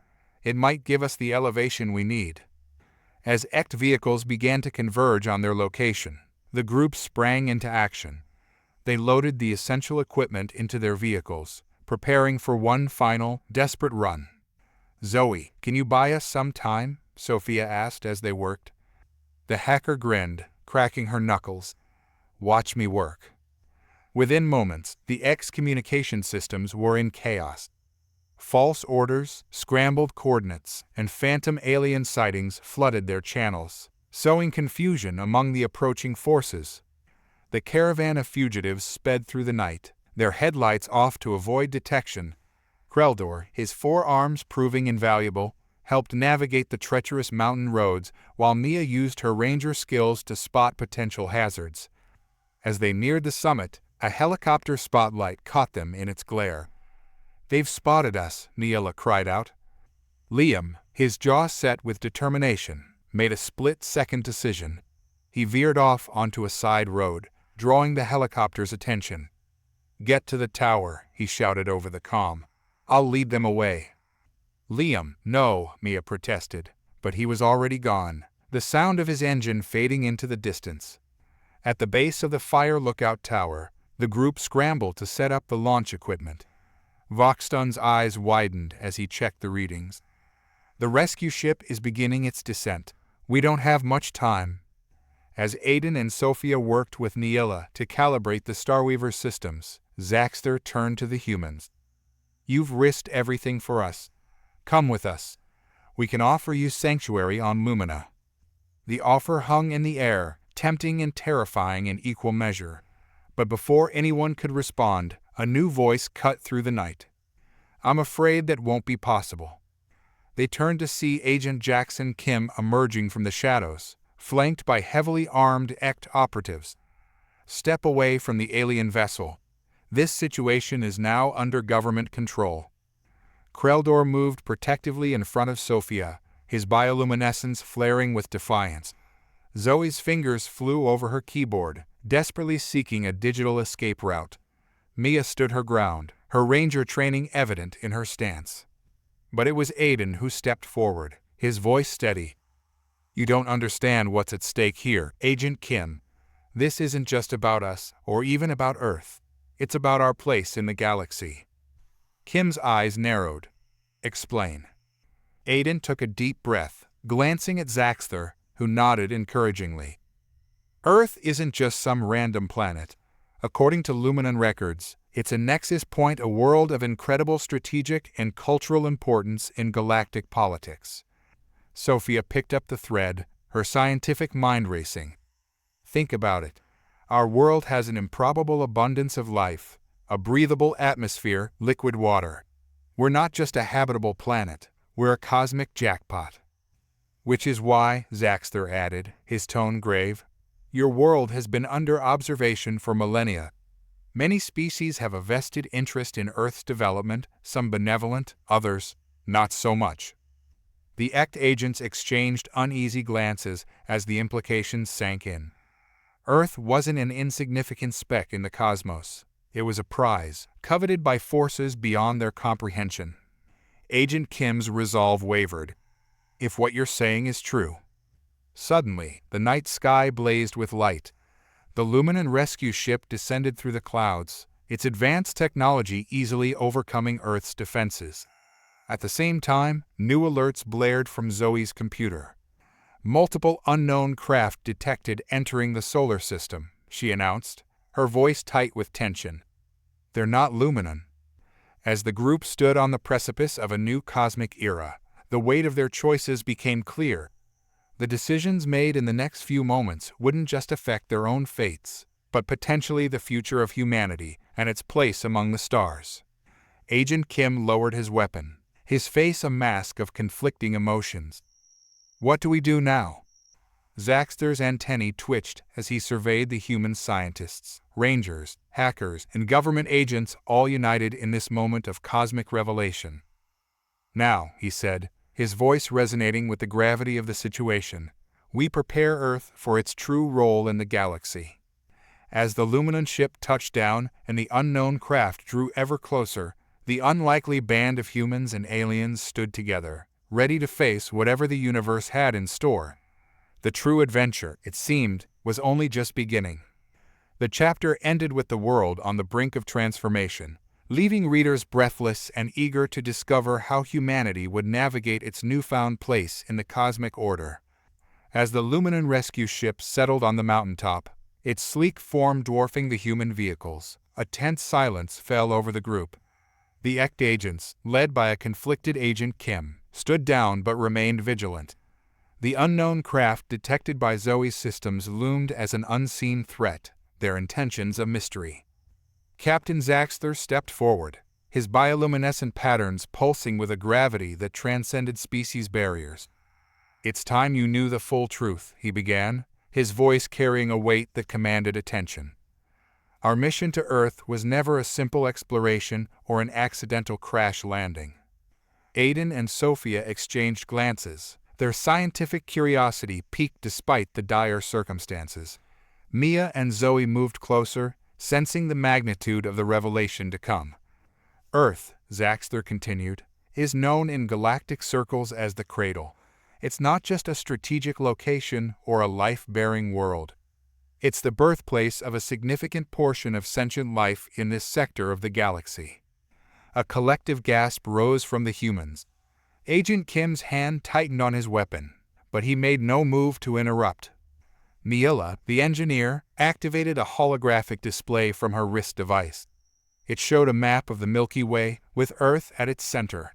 Glowing lines spread out from the planet like roots from a tree, connecting to hundreds of other worlds. "Tens of thousands of years ago," Zaxter explained, "Earth was home to an incredibly advanced civilization. Your ancestors mastered faster than light travel, terraforming, and even the manipulation of genetics and evolution itself." Sophia's mind raced with the implications. "Are you saying humans are aliens?" Voxton shook his head, his antennae twitching. "Not exactly. You're the source, the original template. The ancient Earthlings seeded hundreds of worlds with variations of their own genetic code, adapted to different environments." "Including your world?" Aiden asked, his voice barely a whisper. Kreldor nodded, his forearms gesturing to encompass their group. "We are all distant cousins, shaped by millennia of divergent evolution, but sharing a common ancestor." The revelation hit the humans like a physical force. They weren't alone in the universe. They were the progenitors of a vast galactic family. "But what happened?" Mia asked, her ranger's practicality asserting itself. "If we were so advanced, why don't we remember any of this?" Zaxter's bioluminescence dimmed, reflecting the solemnity of his words. "A cataclysm. The records are unclear, but something a war, a natural disaster, perhaps both caused the collapse of the ancient Earth civilization. The colonies were cut off, left to develop on their own. And Earth was reset, its population reduced to primitive levels, forced to start over." Agent Kim, who had been listening intently, finally spoke up. "Why are you telling us this now? What's changed?" "Because Earth is awakening," Lyria, the medic, interjected. "Your rapid technological advancement over the past few centuries wasn't just human ingenuity. It was the stirring of ancient knowledge encoded in your very DNA." Zaxter nodded. "Our mission was to observe and, if necessary, guide this reawakening. But the crash forced our hand, and now—" He glanced at the sky, where the unknown ships were undoubtedly drawing closer. "Now others have noticed. Some will want to help Earth reclaim its place in the galactic community. Others will seek to exploit or suppress your potential." The implications were staggering. Humanity wasn't just taking its first steps into a larger universe. It was reclaiming a lost heritage as a cornerstone species of galactic civilization. Aiden, his scientific mind racing, suddenly made a connection. The missing link in human evolution, the great leaps in our development. It wasn't just natural selection, was it? "No," Zaxter confirmed. "Your history is dotted with interventions, subtle guidance from various alien species, each with their own agenda for Earth's development." As the group grappled with this paradigm-shifting information, Zoe's computer beeped urgently. "The unknown ships are entering Earth's atmosphere," she announced, her voice tense. Agent Kim made a decision.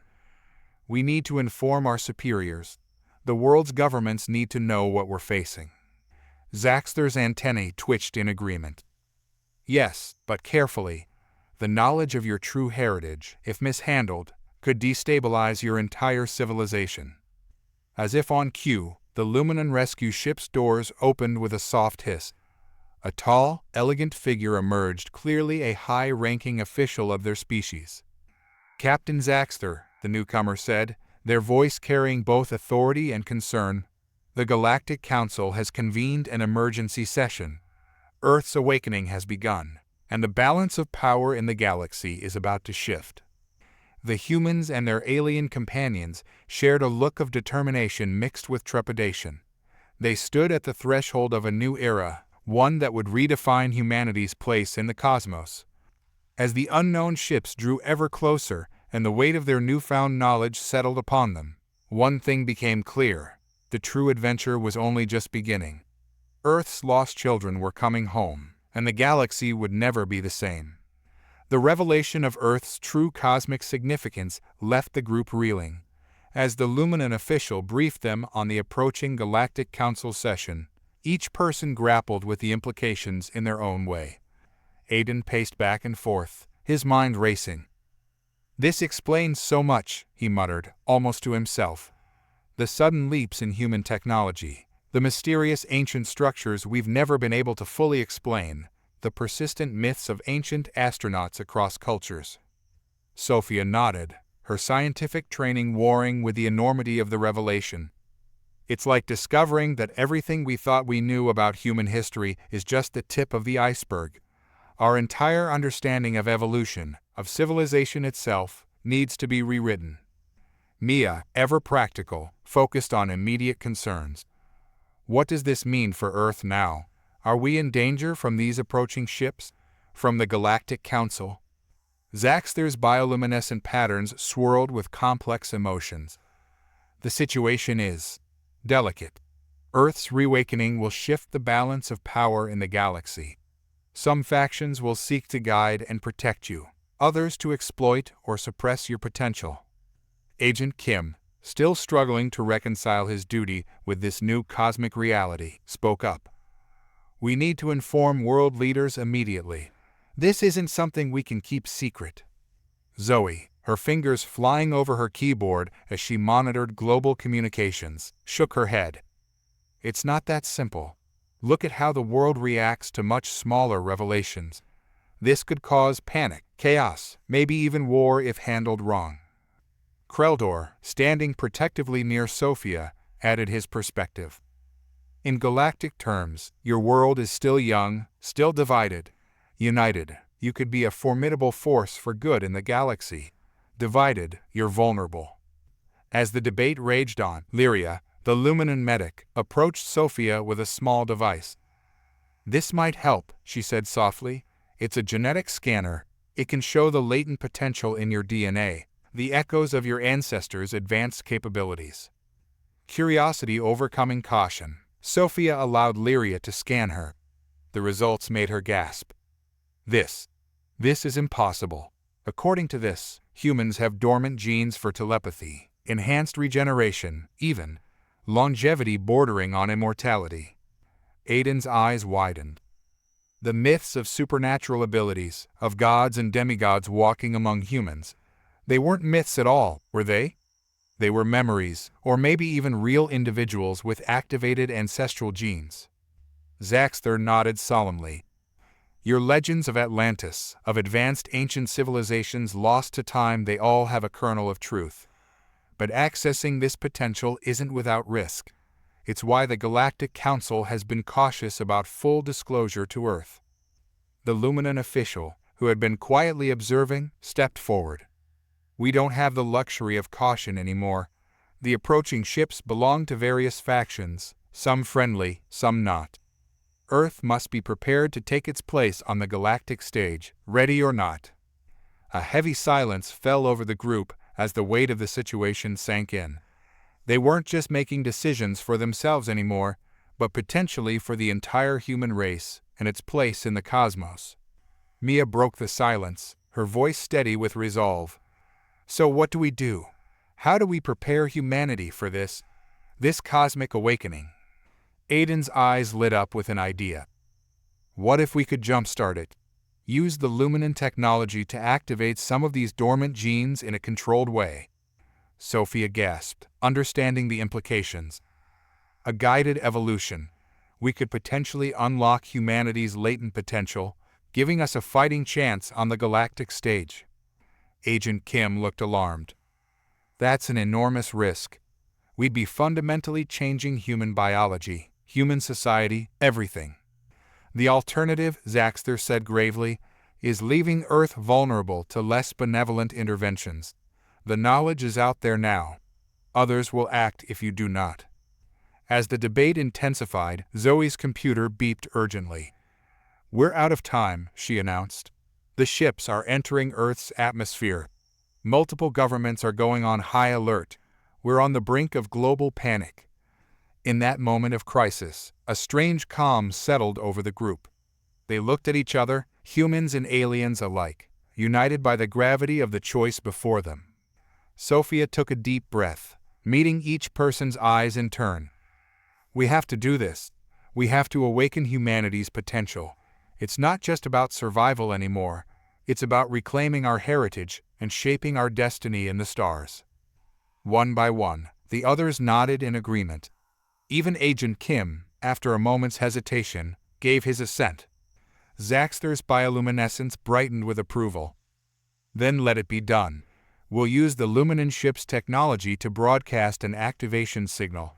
It won't force the change, but it will give humans the choice to embrace their cosmic legacy. As they began preparations, a sense of profound anticipation filled the air. They stood on the precipice of the most significant moment in human history since the dawn of civilization. Aiden, his voice filled with a mixture of excitement and trepidation, summed up what they were all feeling. For better or worse, the world as we know it ends today. Tomorrow, humanity takes its first real steps into the galaxy. With that declaration, they set to work, racing against time to awaken humanity's cosmic potential before the approaching ships could change the course of Earth's destiny forever. As the team raced against time to prepare for humanity's awakening, they quickly realized the enormity of the task before them. The Luminan ship, advanced as it wasn't designed for planetary-scale genetic activation. They needed to amplify and distribute the signal globally, all while avoiding detection by increasingly paranoid world governments. Aiden and Sophia worked tirelessly with Neela and Voxton, combining human ingenuity with alien technology. They repurposed satellite networks, piggybacking the activation signal on existing communications infrastructure. It's not just about broadcasting the signal, Sophia explained, her eyes red from lack of sleep. We need to ensure it's received correctly by human DNA. One mistake could have catastrophic consequences. Zoe, her hacking skills pushed to the limit, worked to create a digital smokescreen, hiding their activities from prying eyes. I've never seen encryption like this, she muttered, her fingers flying over multiple keyboards.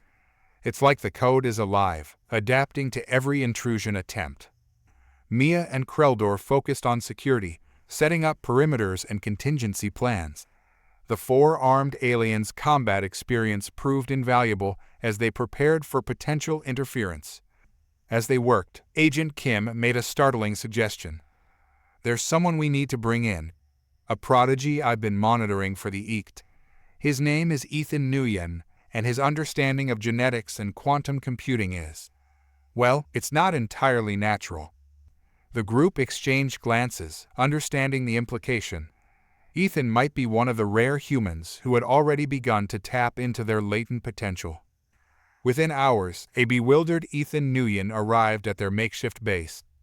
The young man, barely out of his teens, took in the sight of aliens and advanced technology with surprising calm. I always knew there was more out there, he said, his eyes gleaming with excitement. My whole life, I've felt like I was on the verge of understanding something vast, something beyond normal human comprehension. As Ethan was brought up to speed, his brilliance became apparent. He grasped complex alien concepts with ease, his mind making connections that even the Luminans found impressive.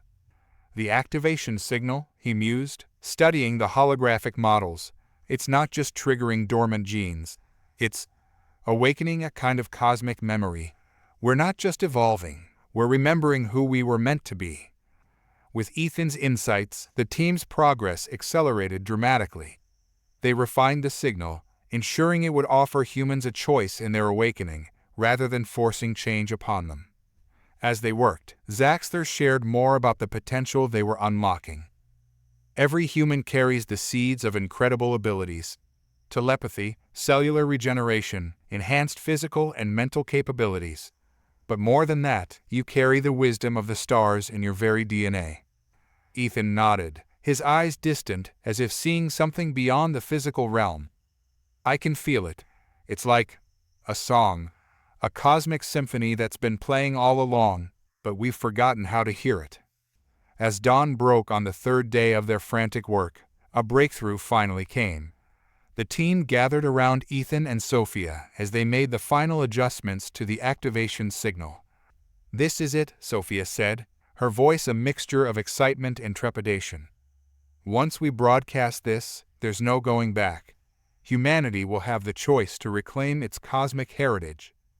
Ethan's hands hovered over the alien console, a soft glow emanating from his fingertips, a visible manifestation of his awakening abilities. "It's more than that," he said softly. "We're not just reclaiming our past. We're opening the door to our future among the stars." With a shared nod of determination, they activated the signal. The Luminan ship hummed with power, channeling the carefully crafted awakening pulse through the hijacked global communications network. For a moment, nothing seemed to happen. Then, reports began flooding in from around the world. People experiencing sudden flashes of insight, inexplicable abilities manifesting, a global sense of connection and understanding blossoming. Zoe, monitoring global communication, gasped. "It's working. Social media is exploding with reports of miracles, for lack of a better word. Spontaneous healings, instances of telepathy, even levitation." The team allowed themselves a moment of elation. They had done it. Humanity was taking its first steps towards reclaiming its place among the stars. But their celebration was short-lived. Alarms blared from multiple systems. Zoe's face paled as she read the incoming data. "We've got multiple incoming signals," she announced, her voice tense. "Some from Earth's governments, demanding explanations, but others, they're not from Earth at all." Kreldor moved to the ship's defensive systems, his forearms working in perfect coordination. "We've attracted attention, not all of it friendly." As the team braced for the approaching storm, Ethan's eyes suddenly widened, a look of wonder and fear crossing his face. "I can hear them," he whispered. "So many voices, so many minds, some welcoming, others want to stop us, to keep humanity contained." The Luminan ship's sensors lit up with multiple approaching craft, some from Earth, others from far beyond. The next phase of their adventure was about to begin, and the stakes had never been higher. Humanity had awakened to its true potential, but now they faced the challenge of surviving long enough to claim their place in the cosmic order. The team stood ready, their unlikely alliance of humans and aliens prepared to face whatever the universe had in store. The sky above their mountain hideout erupted into chaos as multiple craft converged. The Luminan rescue ship, sleek and silver, descended rapidly, its advanced stealth systems barely keeping it hidden from Earth's defenses. But it wasn't alone. "Multiple bogies on approach," Zoe called out, her eyes glued to the sensor readouts. "I'm counting at least 5 different ship designs.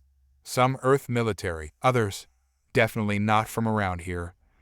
Captain Zaxter's bioluminescent patterns pulsed with urgency. "We need to get to our ship.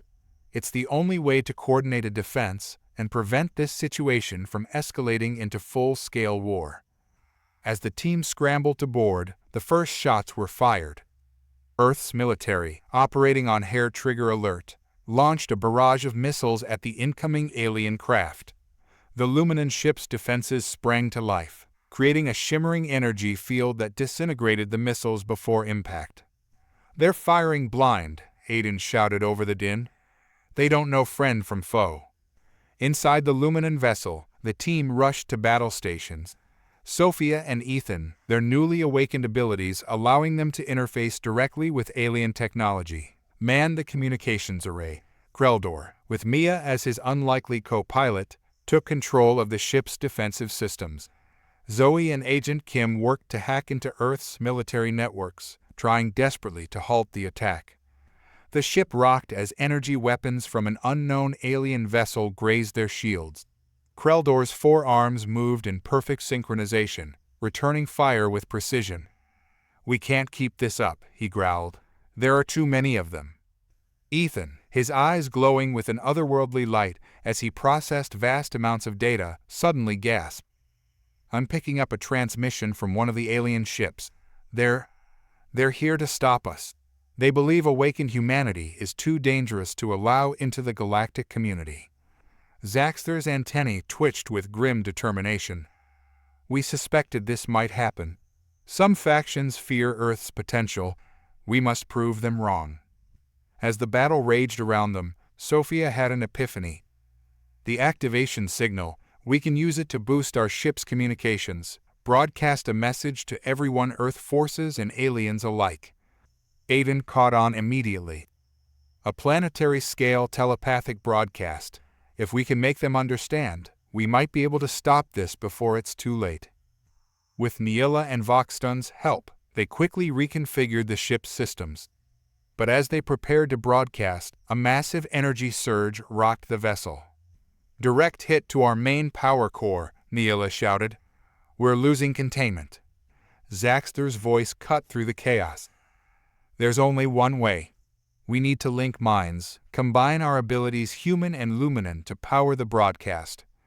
The implications were clear. Such a link could be dangerous, potentially fatal. But the alternative was watching Earth burn in a war it didn't understand. Without hesitation, the team formed a circle, joining hands human and alien alike. Ethan, at the center, placed his palms on the ship's main console. As they concentrated, a soft glow began to emanate from their joined hands, growing brighter by the second. Suddenly, the world fell away. Their combined consciousness expanded, touching every mind on the planet and reaching out to the alien vessels above. In that moment of cosmic connection, understanding flowed like a river. Earth's military leaders saw the truth of humanity's heritage and the larger galactic context of their actions.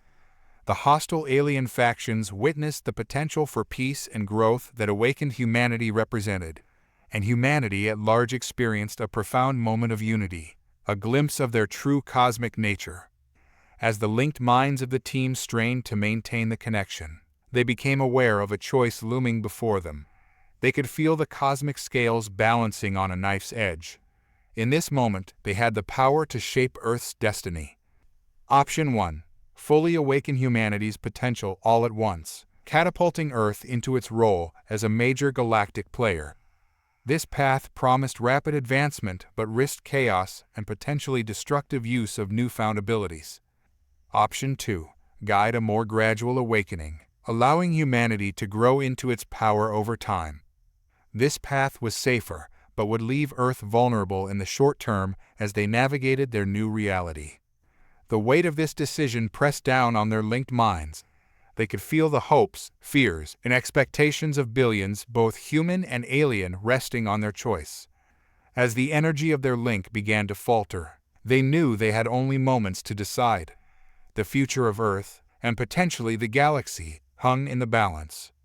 With their last ounce of strength, the team made their choice, sending out a final pulse of energy that would set the course for humanity's cosmic journey. As the link dissolved and they collapsed, exhausted, to the ship's deck, the battle outside had ceased.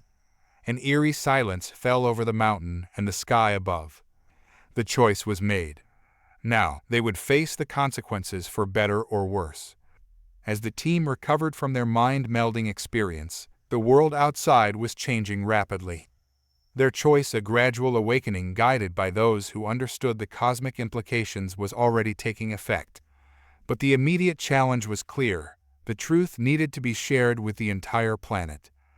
"We need to address the world," Zaxter said, his bioluminescence pulsing with urgency. "If we don't control the narrative, panic and misinformation will spread like wildfire." Ethan, his newfound abilities still thrumming through his veins, nodded in agreement. "I can feel it. Millions of minds awakening, confused, scared. They need guidance." Sophia, ever the voice of scientific reason, added, "We need to present this in a way that's understandable. No jargon, no room for misinterpretation." As they debated the best approach, Zoe's fingers flew over her keyboard. "I've got an idea," she said, a mischievous glint in her eye. "What if we didn't just tell them? What if we showed them?" Within hours, their plan was in motion. Using a combination of luminant technology and Zoe's unparalleled hacking skills, they prepared to broadcast a message that would reach every screen, every speaker, every connected device on the planet simultaneously. As the team made final preparations, Agent Kim received word from his superiors. "The president wants to address the nation," he reported, his face grim.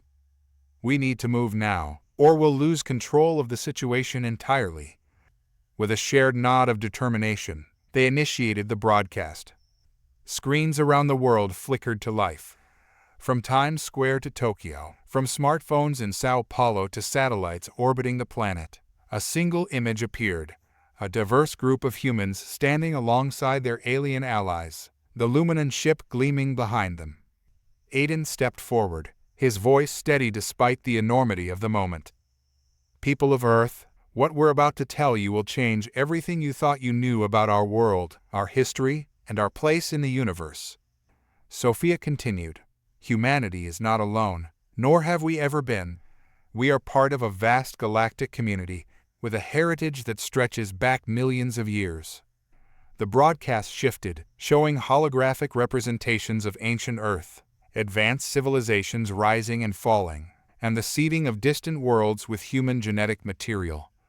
Zaxter's alien visage appeared, causing gasps and cries of shock around the world. "Your ancestors were pioneers, explorers who spread life throughout the galaxy. Earth is known as the cradle, the birthplace of countless civilizations."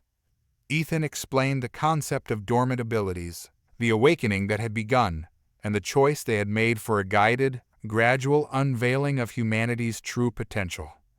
As the truth unfolded, reactions around the world varied wildly.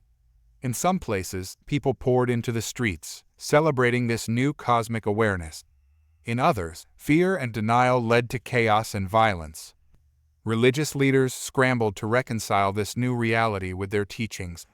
Scientists debated furiously, centuries of established theory crumbling in the face of undeniable evidence. Governments held emergency sessions, trying to formulate responses to a situation none were prepared for. The broadcast concluded with a plea for unity and calm, but it was clear that the world was teetering on the brink of transformation or disaster. As the team watched the global reactions pour in, they realized their work was far from over. Reports of spontaneous manifestations of abilities, telekinesis, healing, enhanced intelligence began to flood in from around the world. Not everyone was handling their awakening well. "We've opened Pandora's box," Mia said, her ranger's instincts sensing the growing unrest. Kreldor nodded grimly. "And not everyone out there," he gestured to the sky, "will be happy about it. We've made Earth a target." As if to underscore his point, alarms blared from the luminant ship's sensors. Multiple unidentified craft were entering Earth's atmosphere, some friendly, others decidedly not. Zaxter's antennae twitched with concern. "The Galactic Council will be convening an emergency session. Earth's status in the cosmic order must be decided." Aiden looked at his diverse team, humans and aliens united by an incredible journey. "Then we need to be there. We started this, we need to see it through." Sophia squeezed his hand, her newly awakened senses allowing her to feel the mix of determination and fear in the group. Whatever happens next, we face it together. As they prepared for their journey to the stars, to plead Earth's case before the Galactic Council, the world below descended into a mix of wonder and chaos. Humanity stood at a crossroads, their cosmic destiny hanging in the balance. The final chapter of their adventure loomed before them. The decisions made in the coming days would determine not just the fate of Earth, but potentially the future of the entire galaxy. With the weight of billions of lives on their shoulders, the team boarded the Luminance ship, ready to face whatever the universe had in store. As the ship rose into the atmosphere, leaving behind a world forever changed, one thing was clear: the true test of humanity's readiness for the cosmic stage was about to begin. As the Luminance ship ascended towards the stars, carrying the team to their fateful meeting with the Galactic Council, Earth below was a world transformed. The revelation of humanity's true cosmic heritage had shattered paradigms and reshaped reality for billions. In New York City, crowds gathered in Times Square, their eyes fixed on the massive screens that had broadcast the world-changing message. Some wept openly, overwhelmed by the magnitude of the revelation. Others cheered, embracing strangers in a moment of shared cosmic awareness. "We are Stardust," an elderly woman whispered, her eyes shining with wonder. "We've always been Stardust." Across the globe in Tokyo, scientists at the National Astronomical Observatory huddled around computers, frantically analyzing data that suddenly made sense. Years of unexplained phenomena clicked into place like puzzle pieces, revealing a picture of Earth's place in the galactic community. "It explains everything," Dr. Hiroshi Tanaka muttered, his fingers flying over his keyboard. "The missing link in evolution, the great leaps in human advancement. We were never alone." In the Vatican, Pope Francis called for an emergency conclave. The implications of the revelation on religious doctrine were staggering, challenging millennia of belief. Yet, as the cardinals debated, a sense of awe permeated the ancient halls. The universe, it seemed, was far grander and more wondrous than they had ever imagined. But not all reactions were positive. In some areas, fear and denial led to unrest. Conspiracy theorists who had long warned of alien influence felt vindicated, their paranoia fueling protest and even violence.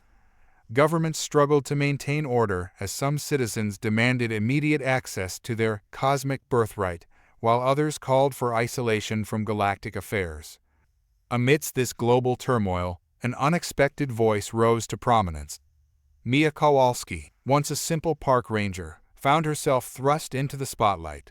Her experiences with the alien visitors and her role in the awakening had given her a unique perspective, one that resonated with people around the world. It began with a simple video blog, recorded on her phone and uploaded to social media. Mia spoke from the heart, her words carrying the weight of someone who had seen humanity's potential firsthand. "I know you're scared," she said, her eyes reflecting a mix of compassion and determination. "I was scared too. But what I've seen, what I've experienced, it's shown me that we're capable of so much more. We're not just citizens of Earth anymore. We're citizens of the cosmos." Her message spread like wildfire. Within hours, Mia's video had been viewed billions of times, translated into hundreds of languages. People found in her words the balance they desperately needed of acknowledgement of their fears coupled with hope for the future. As Mia continued to speak out, calling for unity and measured progress, she became a rallying point for those seeking a middle ground between blind acceptance and fearful rejection of humanity's new reality. In a historic address to the United Nations, hastily convened to address the global crisis, Mia's words echoed through the General Assembly Hall. "We stand at a crossroads unlike any in human history. The choices we make now will echo through the ages, not just on Earth, but across the galaxy. We can choose fear, isolation, and stagnation, or we can choose hope, unity, and growth." Her speech, broadcast globally, struck a chord with millions. Gradually, the chaos began to subside. People started to come together, sharing stories of their awakening experiences, supporting those struggling with newfound abilities, and working to bridge the gap between the old world and the new. Governments, seeing the positive response to Mia's message, began to coordinate their efforts. International task forces were formed to handle the integration of alien technology, to study the manifestation of latent human abilities, and to prepare Earth for its new role in the galactic community. As the days passed, a sense of cautious optimism began to spread. The initial shock gave way to a growing excitement about the possibilities that lay ahead. Schools hastily updated their curricula, incorporating what was now known about Earth's cosmic history. Scientists collaborated across borders, sharing insights and discoveries at an unprecedented rate. Yet, challenges remained. Reports of individuals misusing their awakening abilities for personal gain or harm began to surface. The geopolitical landscape shifted as nations jockeyed for position in this new cosmic order. And always, there was the looming question of how the wider galactic community would react to Earth's emergence. As Mia Kowalski prepared to address the world once again, this time from a hastily constructed international broadcast center, she felt the weight of billions of hopes and fears on her shoulders. The message from the team aboard the Luminan ship, now approaching the Galactic Council, was clear. Earth needed to present a united front. With a deep breath, Mia stepped in front of the cameras, ready to help guide humanity through the next phase of its cosmic journey. As the red light blinked on, signaling she was live to billions across the globe, she began. People of Earth, citizens of the cosmos, we have a choice to make. The world held its breath, poised between its earthbound past and its starfaring future, waiting to hear what came next. As Mia Kowalski's words echoed across the globe, galvanizing humanity towards a unified purpose, the focus shifted back to the immediate challenge at hand, repairing the Starweaver and establishing official contact with the galactic community. The mountain base that had once been a hidden refuge now bustled with activity. A joint task force of the world's top scientists and engineers, working alongside the Luminan crew, had transformed the area into a cutting-edge facility. The air hummed with the fusion of human ingenuity and alien technology. Aiden and Sophia, their latent abilities now more controlled, led the human contingent. Their minds, enhanced by the awakening, grasped complex alien concepts with remarkable speed. Neela and Voxton, for their part, marveled at the humans' adaptability and creative problem-solving. "It's extraordinary," Neela commented, her bioluminescent patterns pulsing with excitement as she watched Aiden reconfigure a quantum stabilizer using Earth materials. "You're achieving in days what would take most species years to comprehend." Sophia, carefully aligning a crystal matrix that would form the heart of the ship's new communication array, smiled. "We've had good teachers, and a lot of motivation." Kreldor and a team of human military engineers worked on reinforcing the Starweaver's hull, combining Luminan alloys with experimental Earth-based metamaterials. The four-armed alien's strength and precision complemented the human's innovative designs perfectly. Zoe, her hacking skills now augmented by her awakened abilities, collaborated with Lyria to create an interface that would allow Earth's systems to communicate seamlessly with galactic networks. Their work would be crucial for Earth's integration into the wider cosmic community. As the repairs neared completion, Captain Zaxter called a meeting of the core team. "We're almost ready," he announced, his antennae twitching with a mix of anticipation and concern. "But we need to discuss our approach to the Galactic Council. Earth's future hangs in the balance." Agent Kim, now serving as a liaison between the project and world governments, nodded gravely. "We've received reports of increased activity in our solar system. Multiple alien factions are taking an interest in Earth's awakening. Not all of them are friendly." Ethan, his prodigious mind processing vast amounts of data, projected a holographic map of the solar system. "I've been analyzing the patterns," he said, his eyes glowing faintly with the effort. "There are at least 3 distinct groups out there. One seems aligned with the Luminans, likely here to help. Another is neutral, probably observing. But the third—" He paused, his expression darkening. "The third group has taken up attack formations just beyond Mars' orbit." The room fell silent as the implications sank in. Earth's emergence onto the galactic stage had not gone unnoticed, and some forces clearly saw it as a threat. Zaxter's bioluminescence dimmed with concern. We must act quickly. If we can present Earth's case to the Galactic Council before any hostile action is taken, we stand a better chance of securing protection and recognition. Aiden stepped forward, determination etched on his face. Then let's finish these repairs and get out there. Earth needs a voice in this cosmic conversation, and we're it. The next 48 hours were a blur of activity. Human and alien alike worked tirelessly, pushing the boundaries of science and technology. The Starweaver, once broken and battered, now gleamed with renewed purpose, a symbol of what could be achieved through cooperation. As the final systems came online and the ship hummed with power, a palpable sense of hope filled the air. They had done it. Against all odds, they had prepared Earth to take its first official steps into the galactic community. But just as they were making final preparations for launch, alarms blared throughout the facility. Zoe's voice, tense with urgency, came over the comms. "We've got a problem. A big one." The team rushed to the command center, where Zoe's fingers flew over holographic displays. "I've intercepted communications from the hostile alien fleet," she reported. "They're not just here to observe or intimidate. They're planning a preemptive strike." Ethan's eyes widened as he processed the data. "They're afraid of what an awakened humanity might become. They want to stop us before we can fully claim our place in the galaxy." The weight of this new threat settled heavily on the group. Everything they had worked for, the future they had envisioned for Earth, now hung by a thread. Zaxter's voice cut through the tension. "We have one chance. We must launch now, break through their blockade, and reach the Galactic Council before they can attack.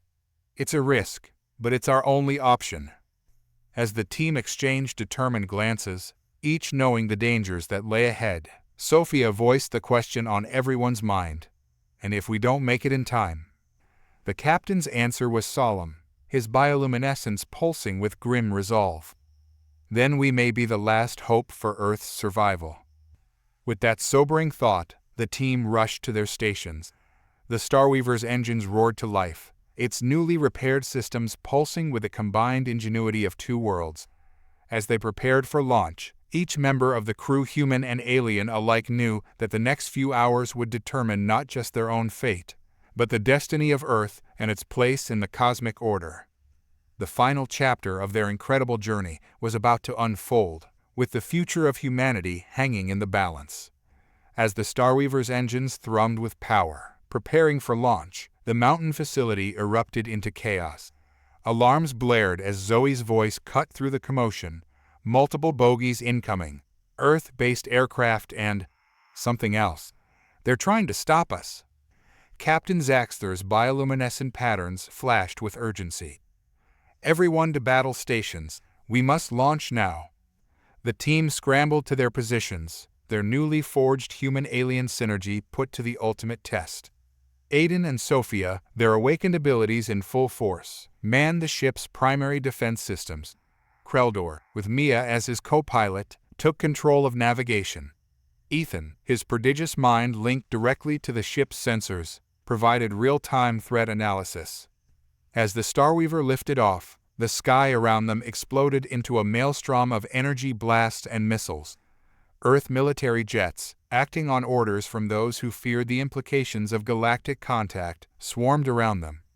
But they weren't alone. Sleek, dark ships of clearly alien origin joined the attack, their advanced weapons leaving trails of distorted space in their wake.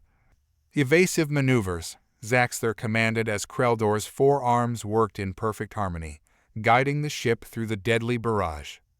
Aiden and Sophia, their minds melded with the alien technology, returned fire with pinpoint accuracy.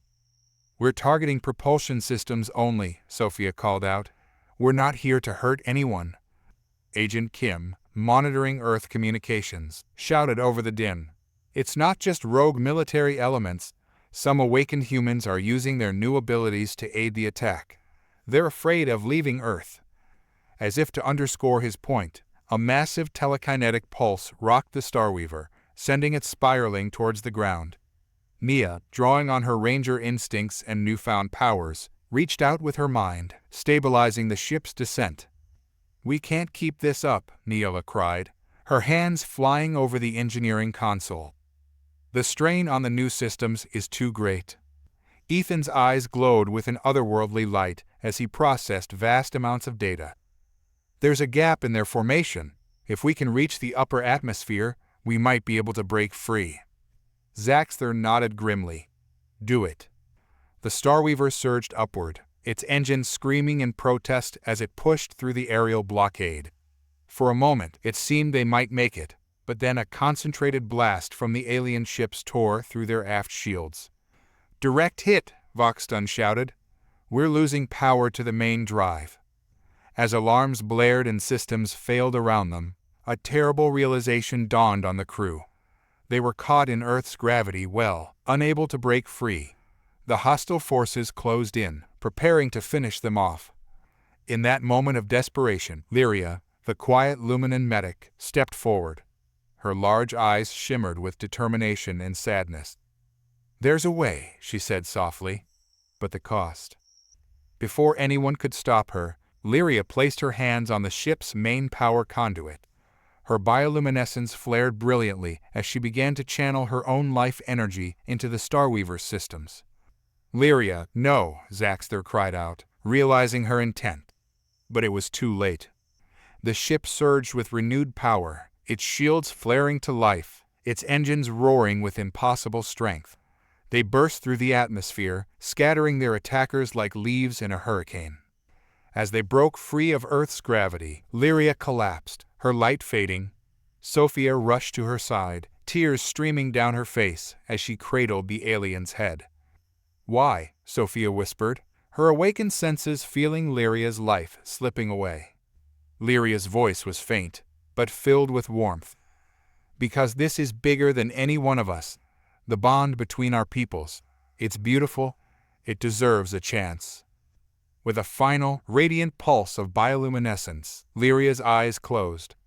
The Starweaver fell silent, its crew united in grief and awe at the sacrifice that had saved them all. As Earth receded behind them, the team gathered on the bridge, their hearts heavy, but their resolve stronger than ever.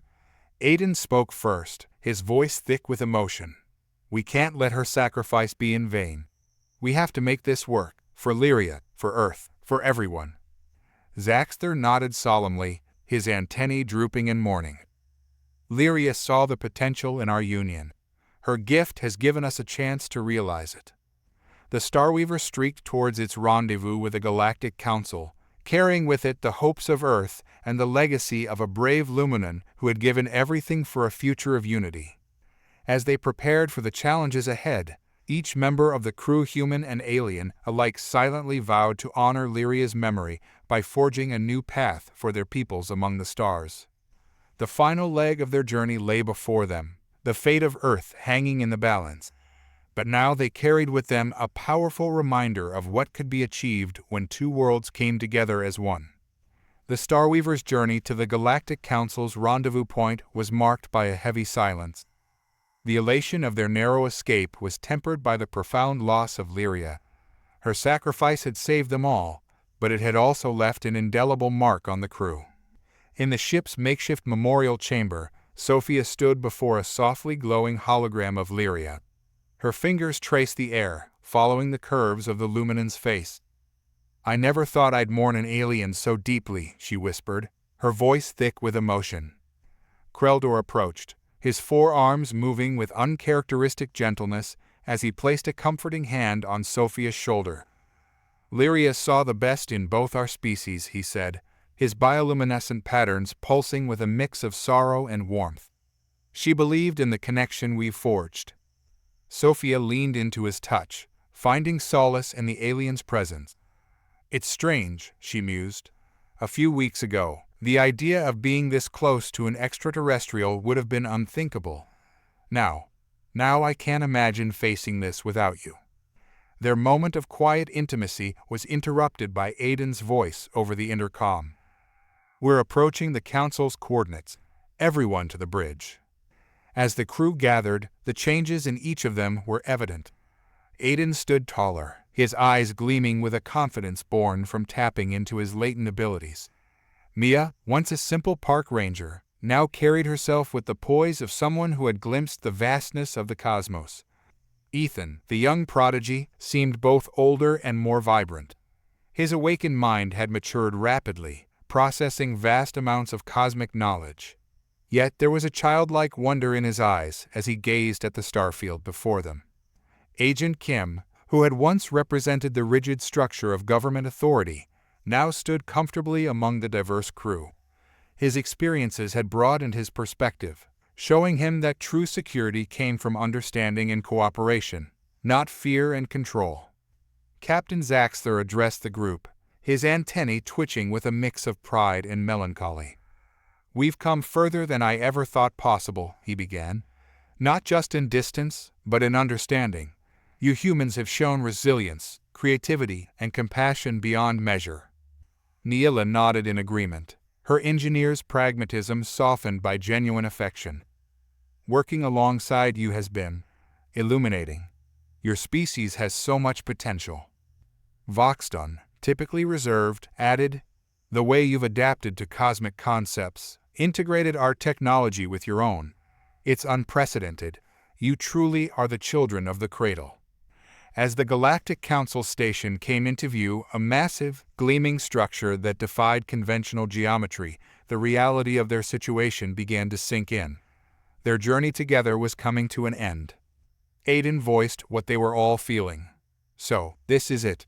After everything we've been through, we just go our separate ways." Zaxter's bioluminescence dimmed slightly. "Our mission was always meant to be temporary. We must report to the Council, and you have a world to help guide into a new era." The truth of his words hit hard. Earth was on the brink of a new chapter in its history, and the humans among the crew would play crucial roles in shaping that future. As they prepared for docking, the team shared final moments together. Kreldor and Sophia stood close, their bodies almost touching, words unnecessary between them. Mia and Voxton exchanged data crystals, each containing insights from their respective worlds. Ethan peppered Neela with last-minute questions about Luminan technology, his insatiable curiosity undiminished. Aiden approached Captain Zaxter, extending his hand in the human gesture of farewell. The Luminan captain looked at it for a moment before grasping it with both of his alien hands. "You've taught us as much as we've taught you, Aiden," Zaxter said warmly. "Perhaps more." As the docking procedure began, Agent Kim cleared his throat. "I've been authorized to extend an official invitation. Earth would be honored to host a Luminan delegation when the time is right." The offer hung in the air, a promise of continued connection despite the imminent separation. With a soft chime, the airlock engaged. The door to the Galactic Council station stood before them, a portal to humanity's new role in the cosmic community. As they prepared to disembark, each lost in thoughts of the incredible journey they had shared, Sophia's voice cut through the emotional silence. "This isn't goodbye," she said firmly. "It's just, see you later." The others nodded, clinging to this sentiment. They had forged bonds that transcended species, had grown in ways they never imagined possible. Whatever challenges lay ahead, they would face them changed by their shared experiences. With a final exchange of glances, human eyes meeting alien bioluminescence, the crew of the Starweaver stepped forward into the next chapter of their cosmic adventure.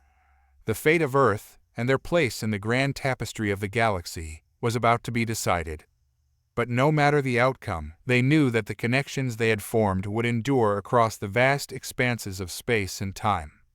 As the airlock closed behind them, separating human from Luminan, it felt less like an ending and more like the beginning of something greater, a future where the boundaries between worlds were just another frontier to explore together.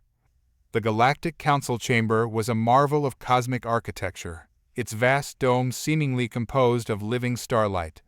Representatives from hundreds of species filled the tiered seats, their diverse forms a testament to the variety of life in the universe. At the center stood the human delegation Aiden, Sophia, Mia, Ethan, and Agent Kim, flanked by their Luminan allies. As Captain Zaxter presented Earth's case, Holographic displays flickered to life, showing humanity's history, its potential, and the recent awakening. The council members watched in silence, their alien features unreadable to human eyes. Finally, the council elder, a being of pure energy contained within a crystalline form, spoke. Its voice resonated directly in their minds. "We have deliberated on the matter of Earth's emergence. The decision was not easy, given the volatile nature of your species' awakening." A tense silence fell over the chamber. Sophia gripped Aiden's hand tightly, both of them acutely aware of the weight of this moment. The elder continued, "However, we cannot ignore the potential you represent. The ancient legacy of the cradle flows through your veins. Earth will be granted provisional status in the galactic community, with the Luminans as your sponsors and guides." A collective sigh of relief rippled through the human delegation. But the elder wasn't finished. "Be warned. This status comes with great responsibility. You will be expected to adhere to cosmic laws, to use your awakening abilities wisely, and to contribute to the greater good of all sentient life." Agent Kim stepped forward, his voice steady. "On behalf of Earth, we accept these terms and responsibilities. We are ready to take our place among the stars." As the council session concluded, the humans found themselves overwhelmed by the sudden influx of alien dignitaries eager to establish relations with Earth. Trade agreements, cultural exchanges, and technological collaborations were proposed in rapid succession. Months passed in a whirlwind of activity. On Earth, the first public alien embassies were established, their architecture a blend of extraterrestrial and human design. Schools began incorporating galactic history and xenobiology into their curricula. Scientists worked feverishly to adapt alien technologies, making breakthroughs in medicine, energy production, and space travel. Mia Kowalski, now serving as Earth's primary ambassador, addressed the United Nations. "We stand at the dawn of a new age," she declared, her words broadcast across the planet and to allied worlds beyond. "An age of cosmic citizenship, of unlimited potential, and of great responsibility." Aiden and Sophia, their bond deepened by their shared experiences, led a new international research institute dedicated to understanding and developing humanity's awakened abilities. Ethan, his prodigious mind now linked to vast alien databases, made groundbreaking discoveries in quantum physics that promised to revolutionize space travel. Agent Kim, transformed by his experiences, worked tirelessly to reshape Earth's defense strategies, emphasizing cooperation and understanding over fear and aggression. As Earth took its first tentative steps into the galactic community, challenges arose. Some humans struggled to adapt to the new reality, clinging to old prejudices and fears. Fringe groups emerged, either worshipping aliens as gods or denouncing them as demons. But for every setback, there were moments of triumph and wonder. 1 year after their fateful journey, the core team gathered on a newly constructed orbital platform. As they looked out at the star-studded expanse, a sense of nostalgia and anticipation filled the air. "I can hardly believe how far we've come," Mia mused, watching a Luminan ship dock gracefully alongside human vessels. Ethan nodded, his eyes gleaming with excitement. "And we've only scratched the surface. There's so much more out there to discover." Sophia leaned against Aiden, their fingers intertwined. "I wonder what Lyria would think of all this," she said softly. "She'd be proud," Aiden replied, squeezing her hand. "We're living the future she believed in." As they reminisced, a sudden alert caught their attention. Agent Kim's communicator buzzed urgently. His eyes widened as he read the message. "You're not going to believe this," he said, his voice a mix of disbelief and excitement. "We've detected an anomaly at the edge of our solar system. It appears to be a gateway of some kind." The team exchanged glances, a familiar spark of adventure igniting in their eyes.